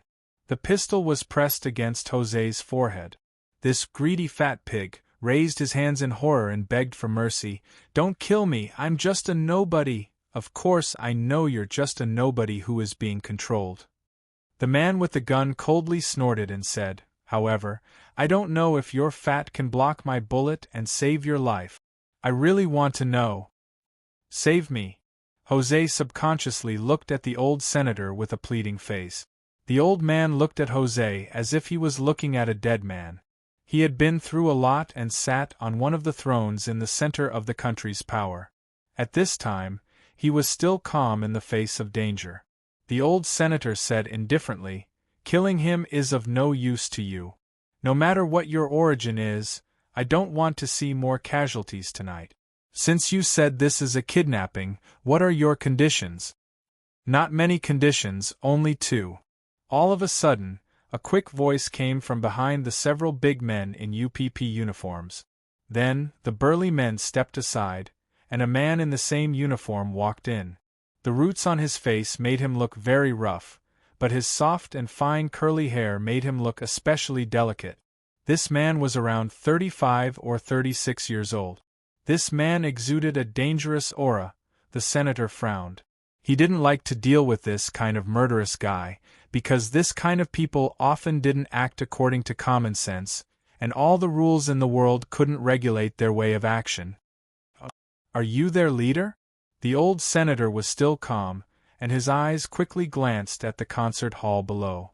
Nobody knew when it started, but all the exits of the concert hall had been blocked. The fake police officers in UPP uniforms, holding sharp weapons, were facing the panicked crowd. On the stage, a group of orchestral players and reunions walked down the stage with their hands on their heads, under the threat of several gun-wielding murderers. The situation was unexpectedly serious. "My name is Roger." The man smiled and then took a few steps forward. This kind of VIP box naturally provided wine service. Roger seemed to be interested in the wine on the table, but the way he drank was as rough as the stubble on his face. Roger blew into the bottle, burped, touched his lips, and then said, "Two conditions. Let all UPP troops remove all slums in Rio, and release some people from prison." The old senator did not respond, but quickly thought about Roger's intention. But Roger did not give him more time to think. "Two conditions. If you can't fulfill the first one, I'll kill one person every 10 minutes. If you can't fulfill the second one, I'll still kill one person every 10 minutes. "What?" At this moment, the old senator was obviously caught off guard. That was why he hated dealing with such lunatics the most. He could not help but frown. "Your conditions, especially the first one, are not something I can agree to right away. You have to know that the withdrawal of UPP troops requires the consent of Congress. As for the second condition, who do you want to release?" Roger took another sip of wine, walked to the front of the stands, and looked down at the sheep-like crowd below. "These people are really happy. I really want to see their unfortunate faces. Well, let's see who is the unlucky one tonight." Roger turned his head to look at the senator with a grim smile. He did not even look down, just pulled out his pistol, and casually fired a shot. The gunshot was like a clap of thunder in the concert hall, and the people below immediately screamed.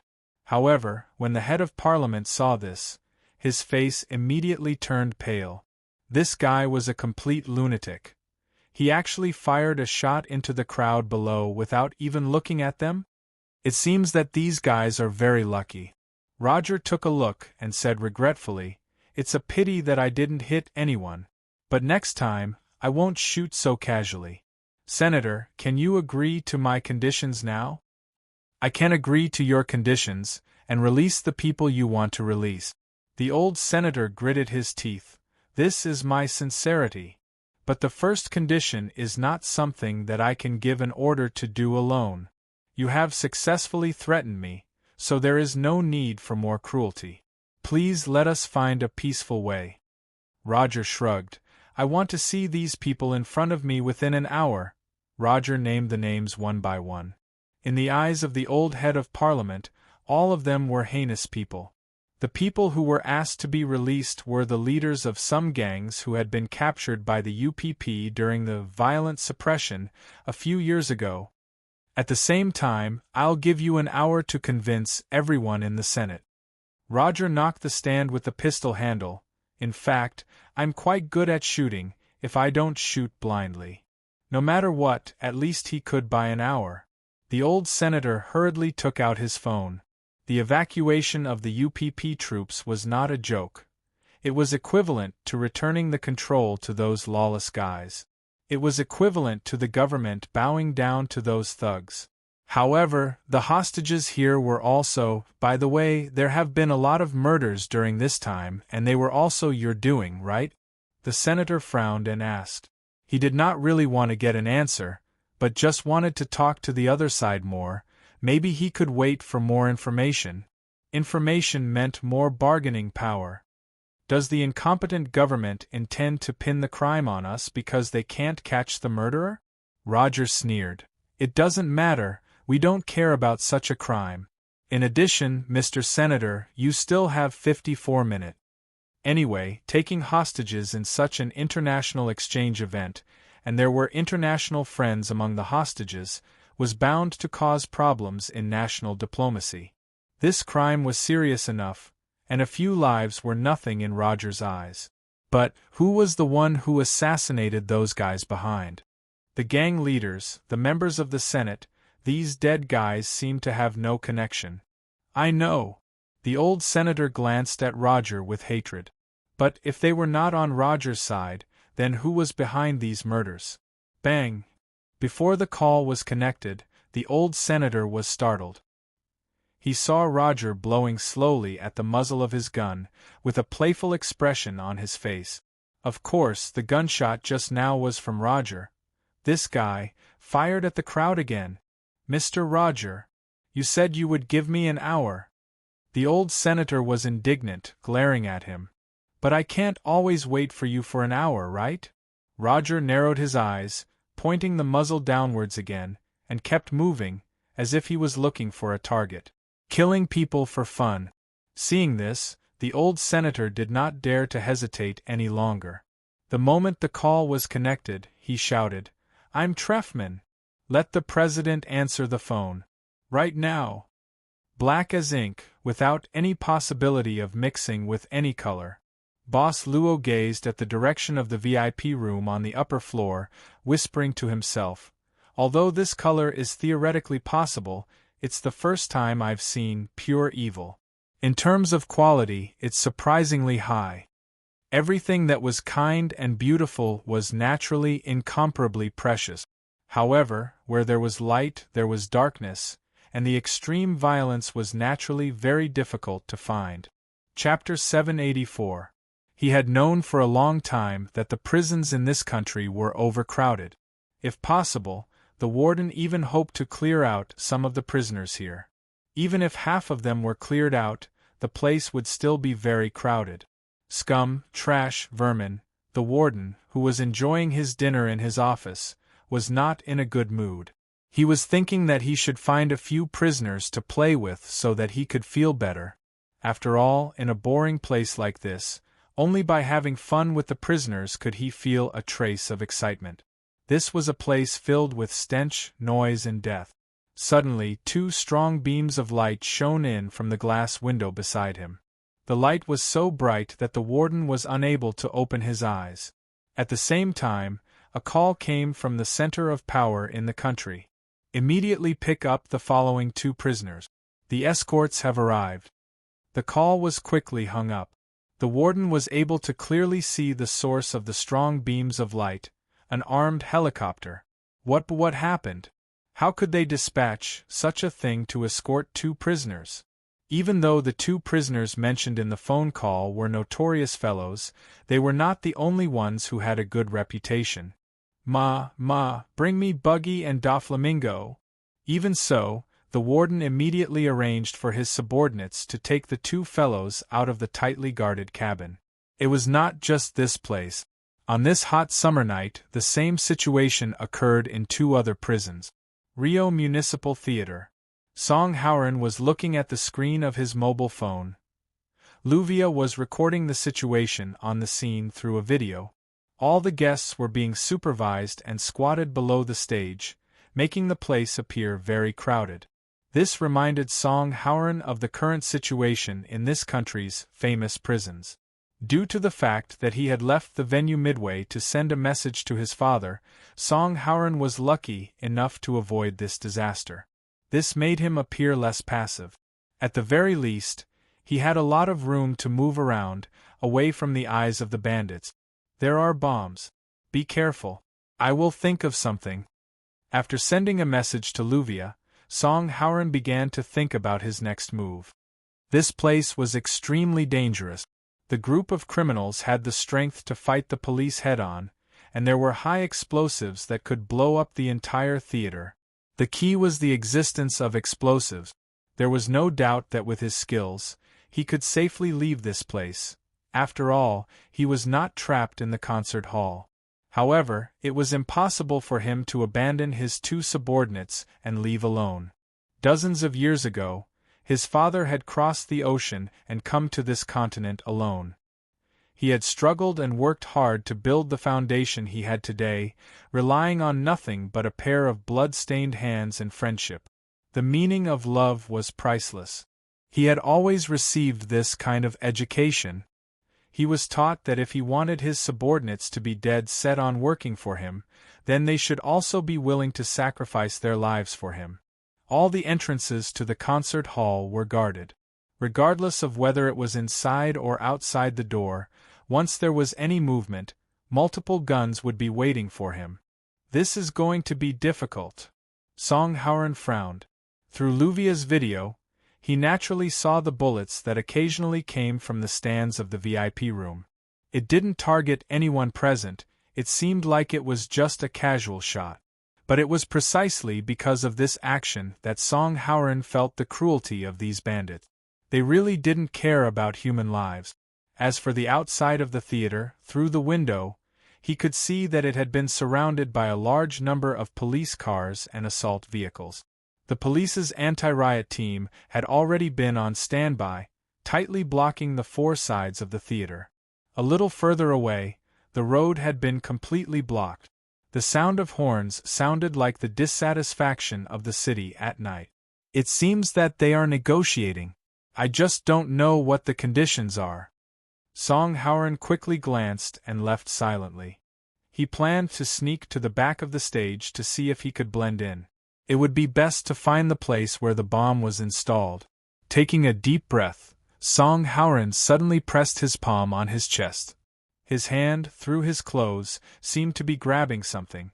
It was a small, round, ancient tablet in the shape of a sun. It was engraved with ancient words.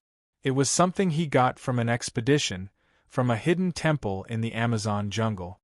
Earlier, in the Spanish restaurant, he had told the story of the jungle adventure to his Chinese friend, whom he had only known for 1 or 2 hours. He also told the young man about the terrifying python, but he did not tell anyone that during that adventure, he had obtained such an ancient round plate. Perhaps it would be more appropriate to call it a badge. The badge of the sun god.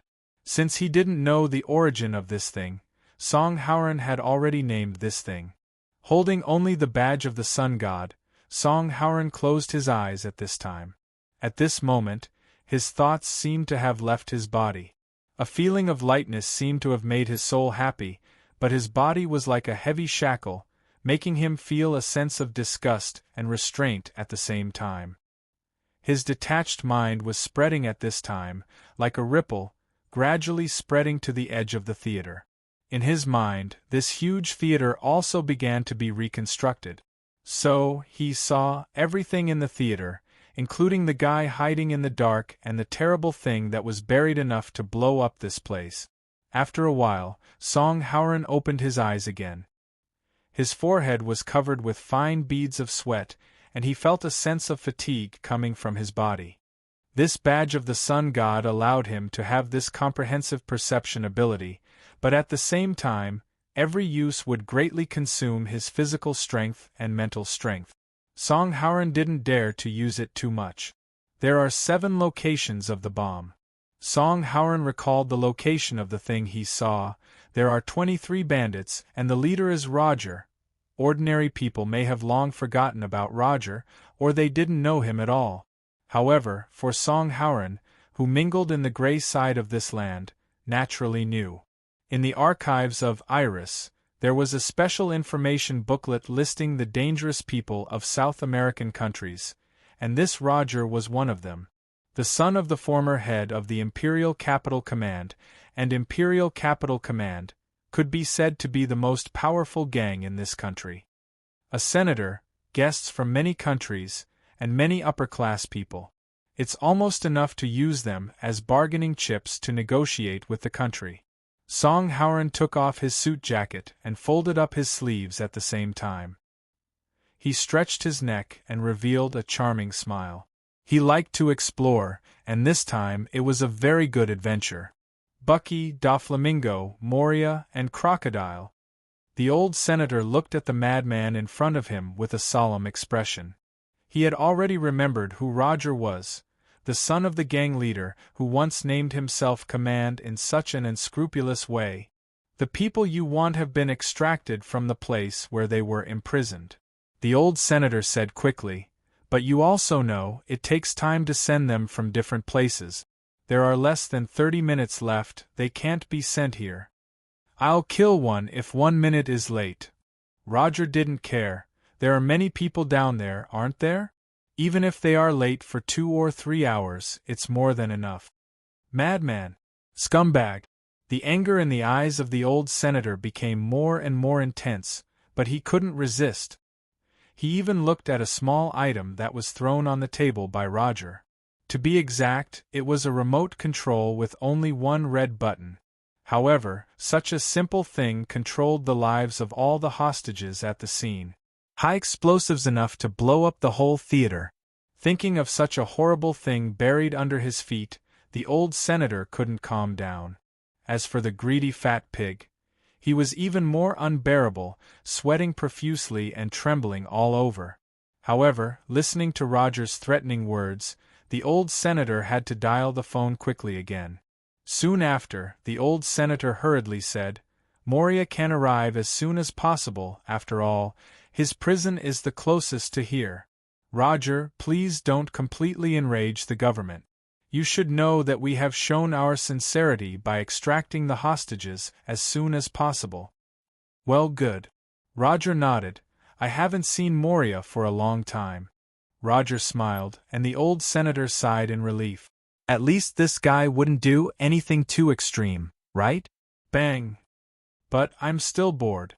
This shot directly hit the face of an orchestra member on the stage below, piercing through the left side of his face and through the right side of his face. After this shot, the old senator had no time to imagine what would happen next. He just looked at the devilish smile on the man's face in horror. Don't let me wait too long. Hurry up. No matter what method you use, I want to see these 4 guys appear at the gate of the theater in half an hour. There were a total of 23 bandits, and they were extremely vicious. No matter where these people were, they would be able to cause great destruction. But even so, it was not easy for 23 people to completely control the entire theater. After all, destruction was not the same as guarding. The hostages in the concert hall were still fine. However, those who had entered the VIP rooms might have slipped through the net, or some people might have taken advantage of the chaos to hide. Roger's 2 subordinates were currently searching for these fish that had escaped the net one by one. There might be many staff members outside the concert hall, but as long as all the hostages in the concert hall were under control, it would be enough. After all, no matter how excellent the theater staff was, they could not compare to an ordinary member of a foreign exchange group. Thanks to the structure of the theater, the thugs only needed to guard a few entrances and exits to suppress the scene. Then, they would assign people to search one by one. Hey, speaking of which, the recent murders attracted most of the police force and relaxed their supervision on us. Otherwise, we wouldn't have been able to sneak into the UPP team so easily. Holding the P-90 in front of his chest with both hands, one of the bandits seemed quite relaxed at this time. He walked in the corridor on the upper floor of the theater and opened a VIP room with his companion. Before this, they had already searched once, and now they were looking for loopholes to fill in the gap. Roger was a complete madman, but at the same time, he was also a cautious guy. He would not complain about this kind of search, no matter how many times he had to do it, before his goal was achieved. Gunshots occasionally sounded. The two knew that their leader was having fun, so they just smiled at each other and continued to search. At this time, on the ceiling of the corridor that the two had just passed, a figure quietly fell to the ground. It was Song Hauran. He had successfully sneaked in here and heard the movements of the two bandits, so he went to the ceiling and waited for the two to pass by. People inevitably made a sound when they landed. No matter how soft it was still a sound. Hearing the movement, the two bandits instantly turned around and pointed their P90 at him. However, the figure in front of them was too fast.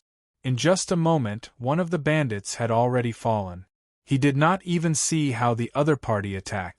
The other bandit was knocked to the ground at the same time and did not even have time to shoot.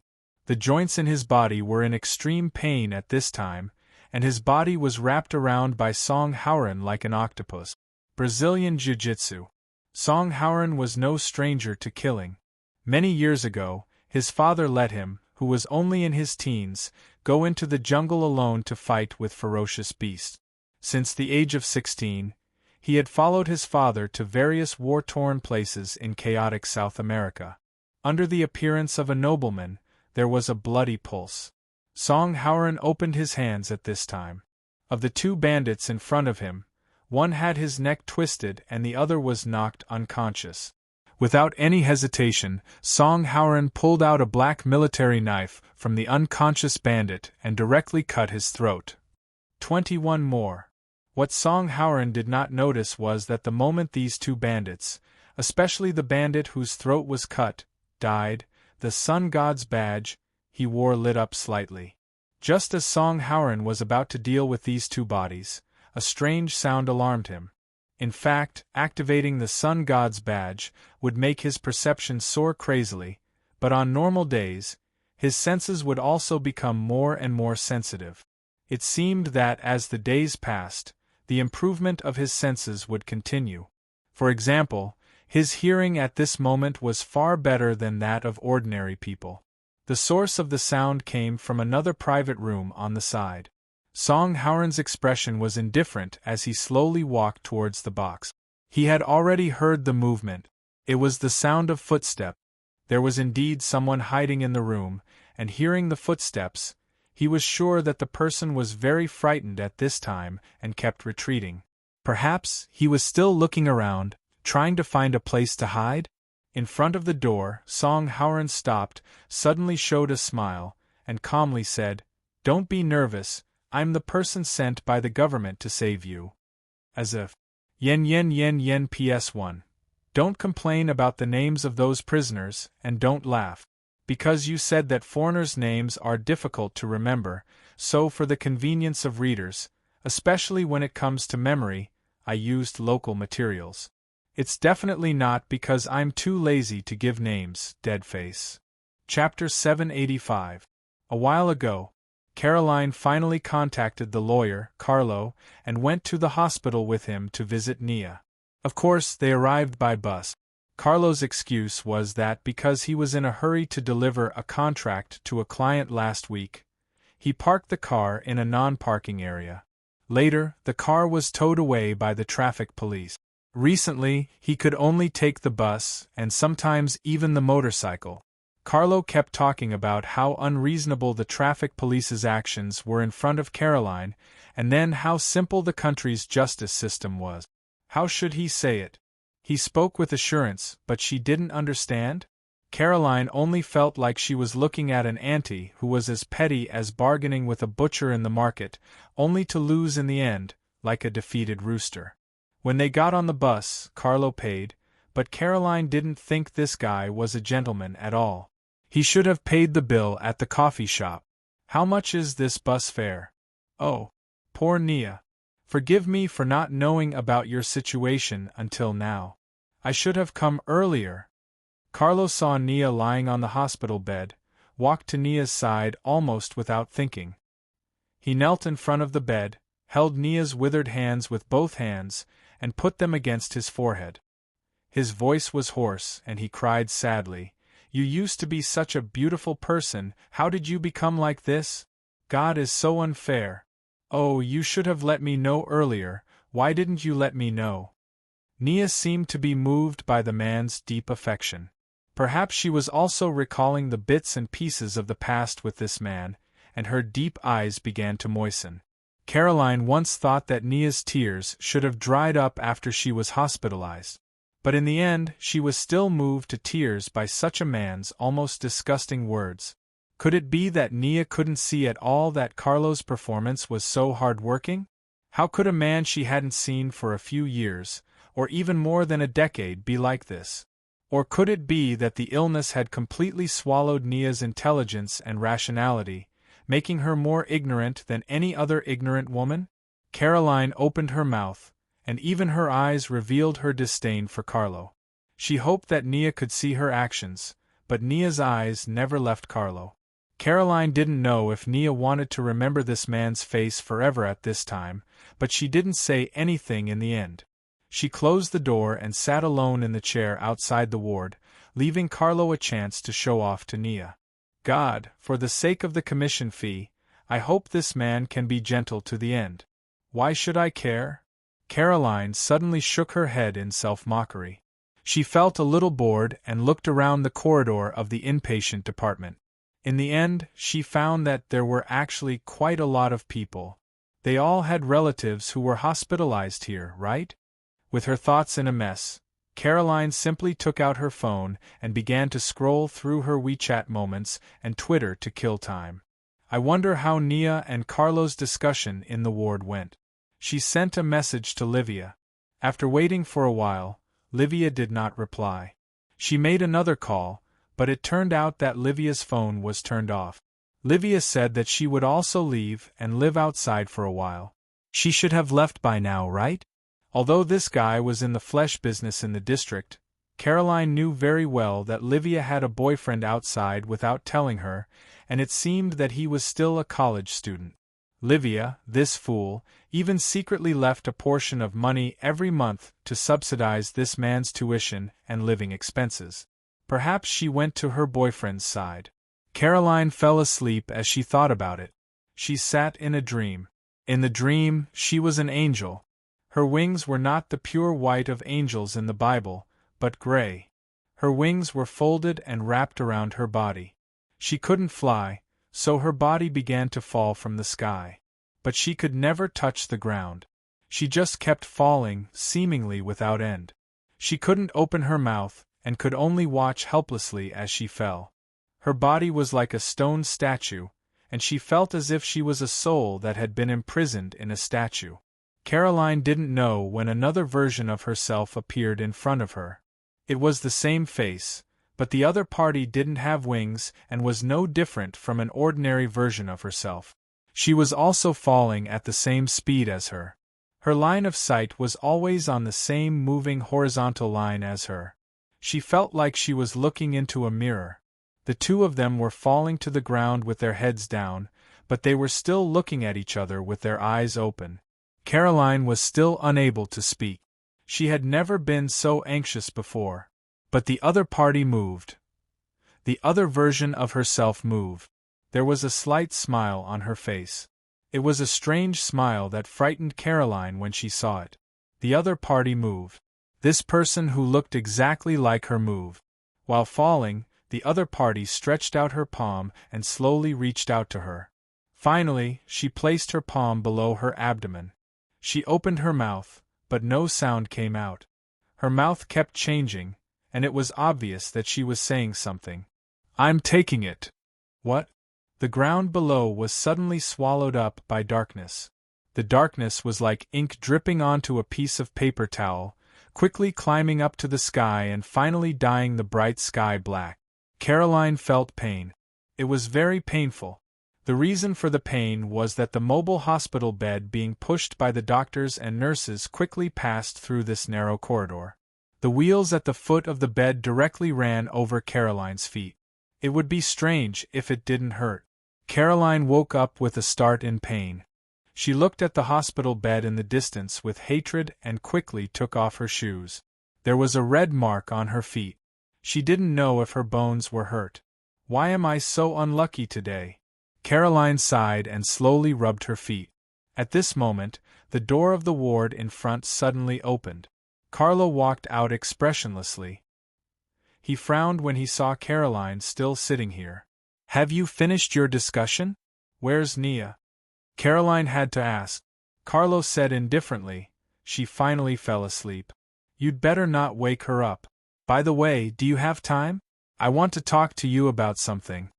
Caroline instinctively felt that it might not be a good thing, but she endured the pain in her feet, put on her shoes, and followed the man to a relatively quiet place. It was the overhead floor of the hospital's inpatient department, a place for patients to breathe. Caroline limped, and Carlo had no intention of supporting her.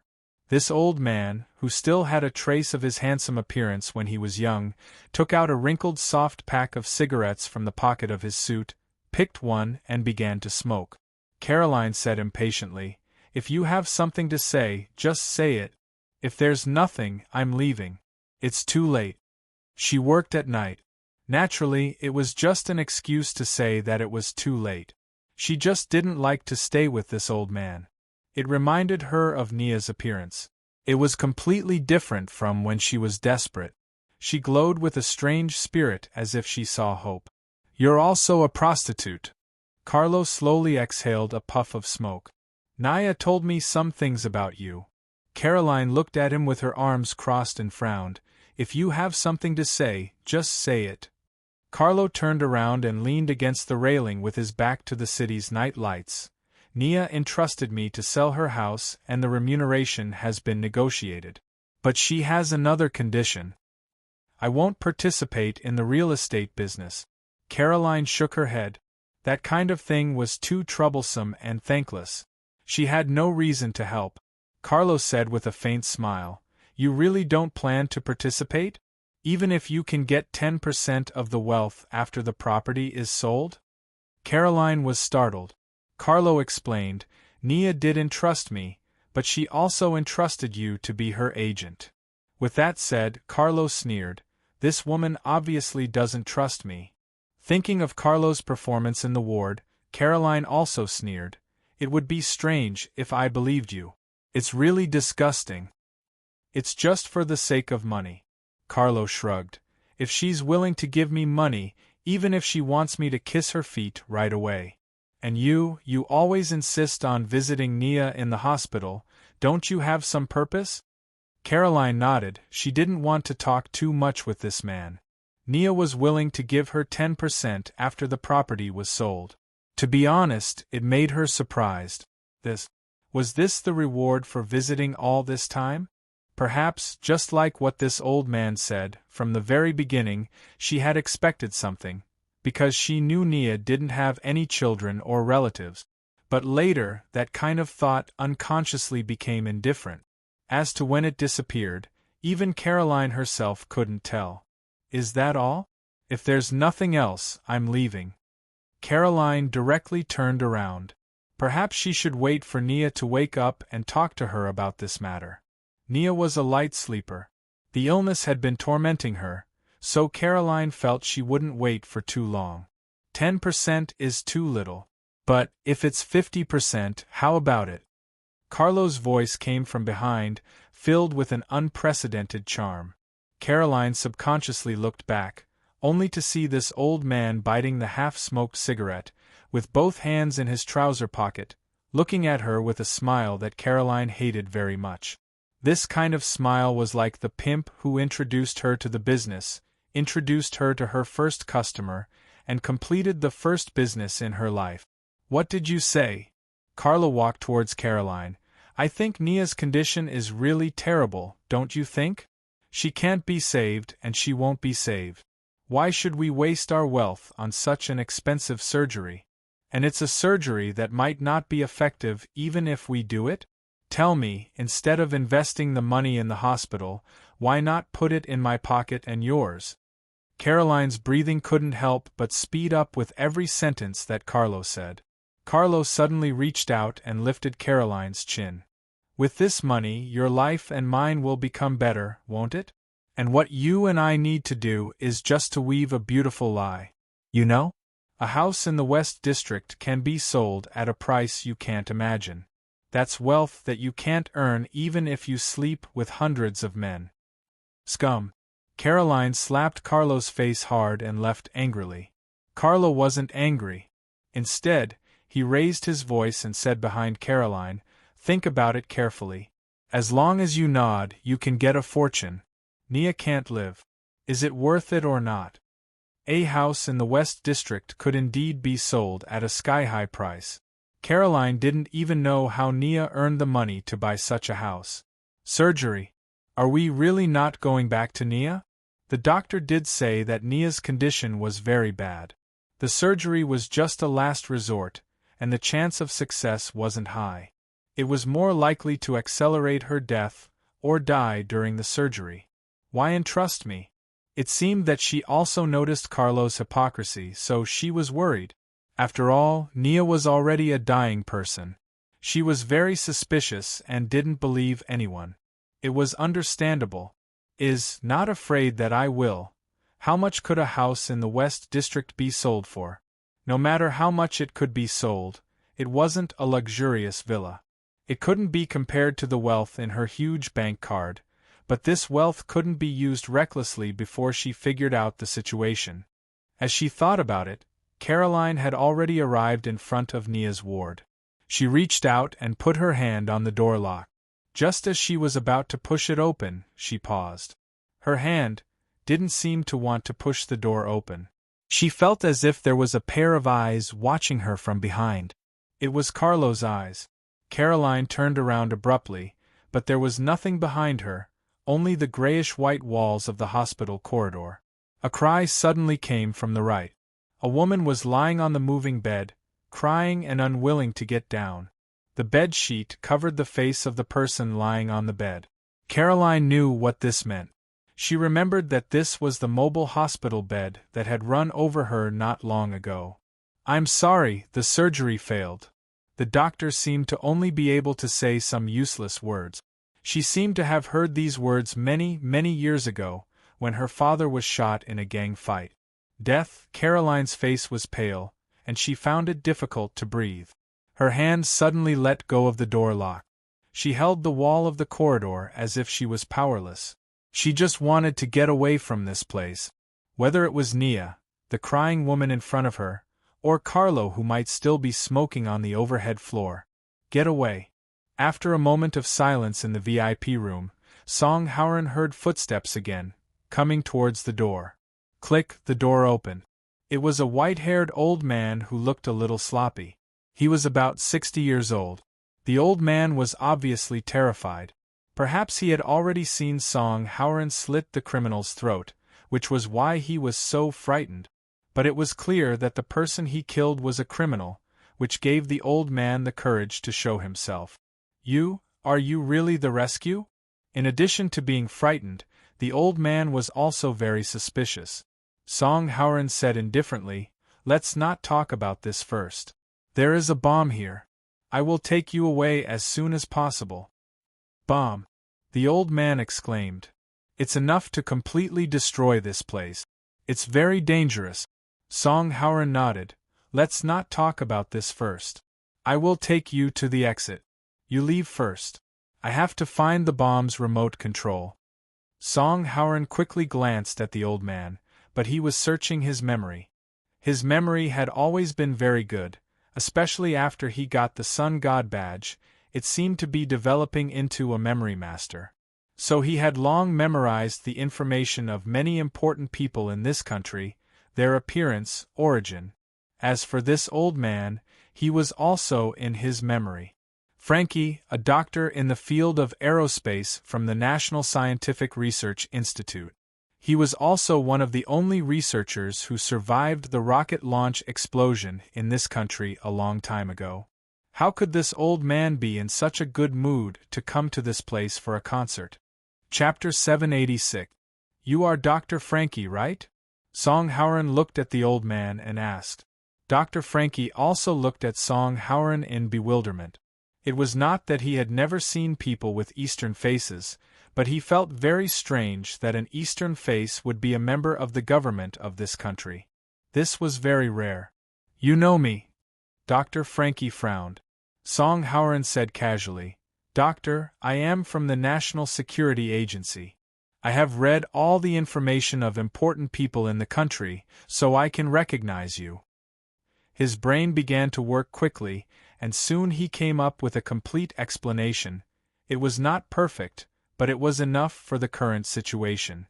We have been monitoring the bandits for some time, and we have been paying close attention to their movements. Song Howren quickly said, the leader of the bandits this time is the son of the former leader of the Imperial Capital Command. He is an extremely serious criminal. They have taken the entire theater hostage and want to negotiate with the country. Imperial Capital Command. Dr. Frankie exclaimed. Obviously, he knew the name of this gang. In fact, in this country, there was no one who didn't know the horror of the Imperial Capital Command. How could this be? How could this be? It shouldn't be? This time Dr. Frankie muttered to himself, and his puzzled expression became more and more intense. Let's not talk about this first. Doctor, besides you, is there anyone else hiding? Song Howren suddenly asked. Dr. Frankie subconsciously said, I was separated from Mr. Billy in the chaos, but he was accompanied by bodyguards, so I don't know the situation now. Mr. Billy? Which Mr. Billy?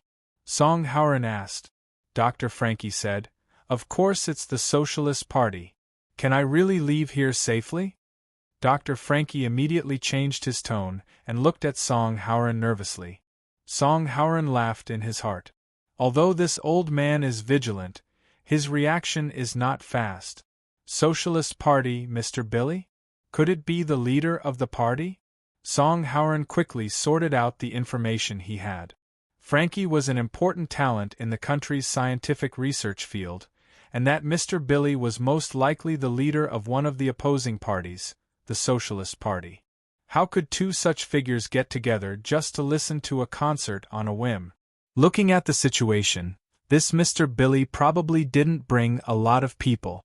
Otherwise, the leader of a party would naturally attract a lot of attention. It seemed to be a secret trip. Vaguely, Song Howren had a strange thought in his heart.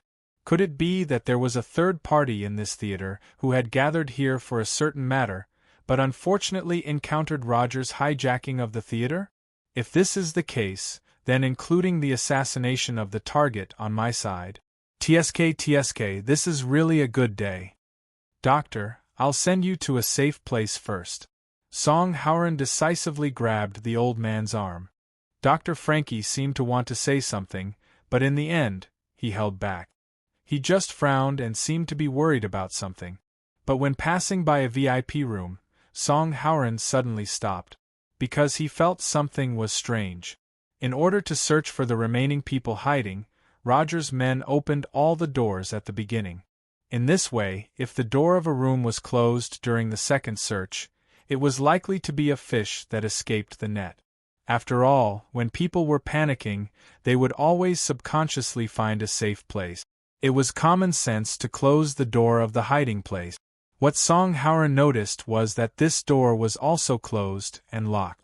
This should be the room that the two bandits he killed before had passed by. Why didn't those two guys notice the abnormality here? Or, after the two bandits passed by, someone walked into this room and closed the door? What's wrong? Dr. Frankie suddenly stopped and asked in confusion. There's someone inside. Song Howren made a silent gesture and then asked Dr. Frankie to hide behind him. He put his ear to the door as if he was listening to something. Is it Roger's men? Dr. Frankie's face turned pale. Song Howren shook his head and said intuitively, It doesn't seem like it. Doctor, you should stay away. Maybe it's a hidden guest. If so, I have the obligation to take them away together. Since Song Howren was a rescue worker, it was only natural that he had to save the victims. Regarding this, Dr. Frankie couldn't say anything. He could only nod in agreement and take a few steps back. However, this dispelled a lot of doubts about Song Howren's identity as a government official. Song Howren breathed slowly and put his hand on the door lock. This kind of door lock was just beautiful, but it couldn't withstand damage. He suddenly exerted force on his wrist and twisted it in an instant. The lock core was broken. Dr. Frankie let out an exclamation at this time. Obviously, he was very optimistic about Song Howren's ability. With the door lock broken, the door could naturally be opened easily. Song Howren was very careful. First, he hid by the door, gently pushed the door open, and quietly waited for the situation inside. After a few seconds, Song Howren didn't hear any movement. Only then did he lean into the room. However, he only found a few men sitting on the sofa. They lowered their heads and didn't move. They should be unconscious. At this moment, Song Howren's keen sense of touch made him feel that something was attacking him from behind. Did he hide behind the door the moment he opened it? It was just a small trick. He had already expected it. Song Howren suddenly turned around and at the same time, his left leg flew out. He had learned a lot of fighting techniques. For example, this kind of spinning kick was a combination of Muay Thai and Taekwondo techniques at the same time. This kick was directly aimed at the enemy's head. If it hit, it could easily make an ordinary person faint. However, Song Howren stopped at the moment when he was about to hit the opponent. He saw the guy hiding behind the door, intending to sneak attack. At this time, he raised his arm and maintained the posture of punching. Moreover, he had a panicked expression. It seemed that he was frightened by Song Howren's ruthless move at this time. And behind this person, a beautiful woman in a black evening dress was also pale. Her hands were clenched tightly and she was extremely nervous. Song Howren slowly put down his leg and said in surprise, "It's you."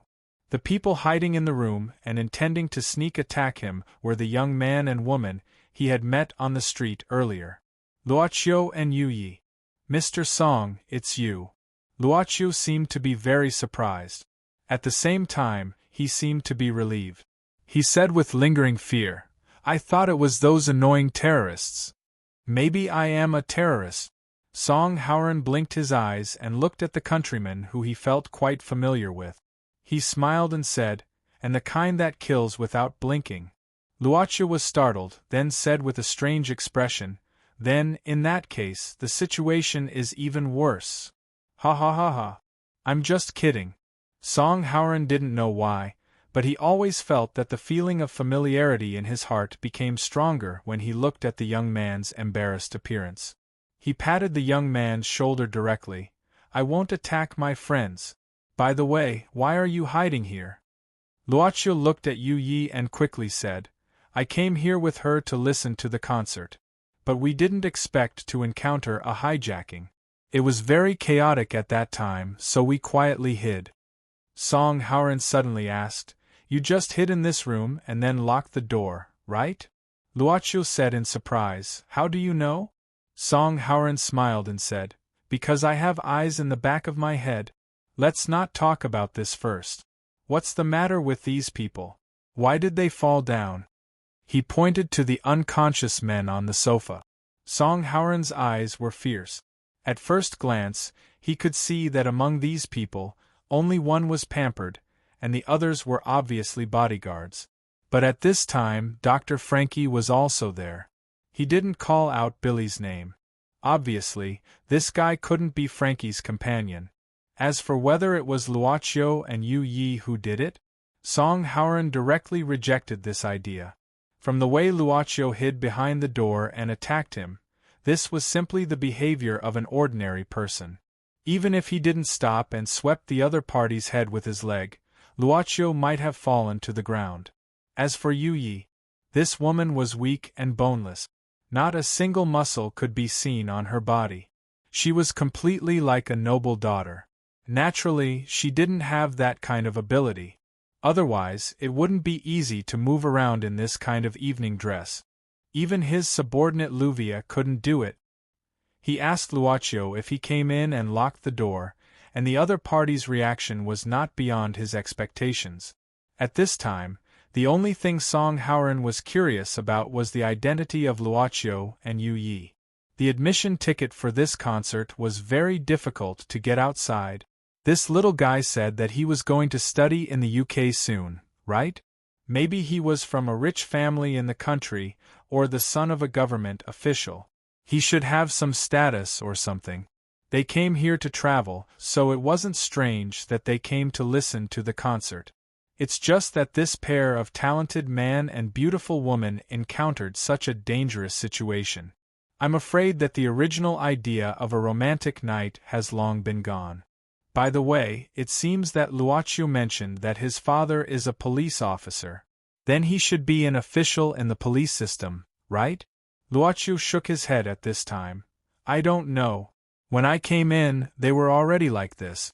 I wanted to wake them up, but before I could do so, I heard some noises outside, so I hid. Then you appeared, Mr. Song. What are you talking about? Dr. Frankie interrupted at this time. Because Luocio and Song Haoran were talking in Chinese, Dr. Frankie couldn't understand a word or two. His original wariness of Song Haoran suddenly rose again. Doctor, don't be nervous.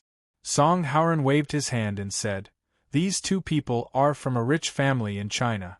They are my friends. We just happened to meet here. Is that so? Dr. Frankie didn't comment. Song Haoran didn't care. Instead, he directly walked to the unconscious men and observed their situation. They didn't seem to be knocked out. And even if they were knocked out, who would be so bored as to put them neatly on the sofa? He took out a business card from one of the men and glanced at it. This person should be from the exchange group, the owner of the wine company, Huaxi? When he heard this name, Dr. Frankie's expression clearly showed a trace of strangeness, but it was well captured by Song Haoran. Song Haoran didn't say anything, but frowned and said helplessly, They fainted and can't be woken up for the time being. It's obviously unrealistic to take them away. Now we can only escape first, and I'll think of a way later. What if the criminals find them? Dr. Frankie blurted out at this time. Song Haoran asked curiously, Doctor, you seem to know these people? You seem to be nervous? It's a matter of life and death, Dr. Frankie quickly said.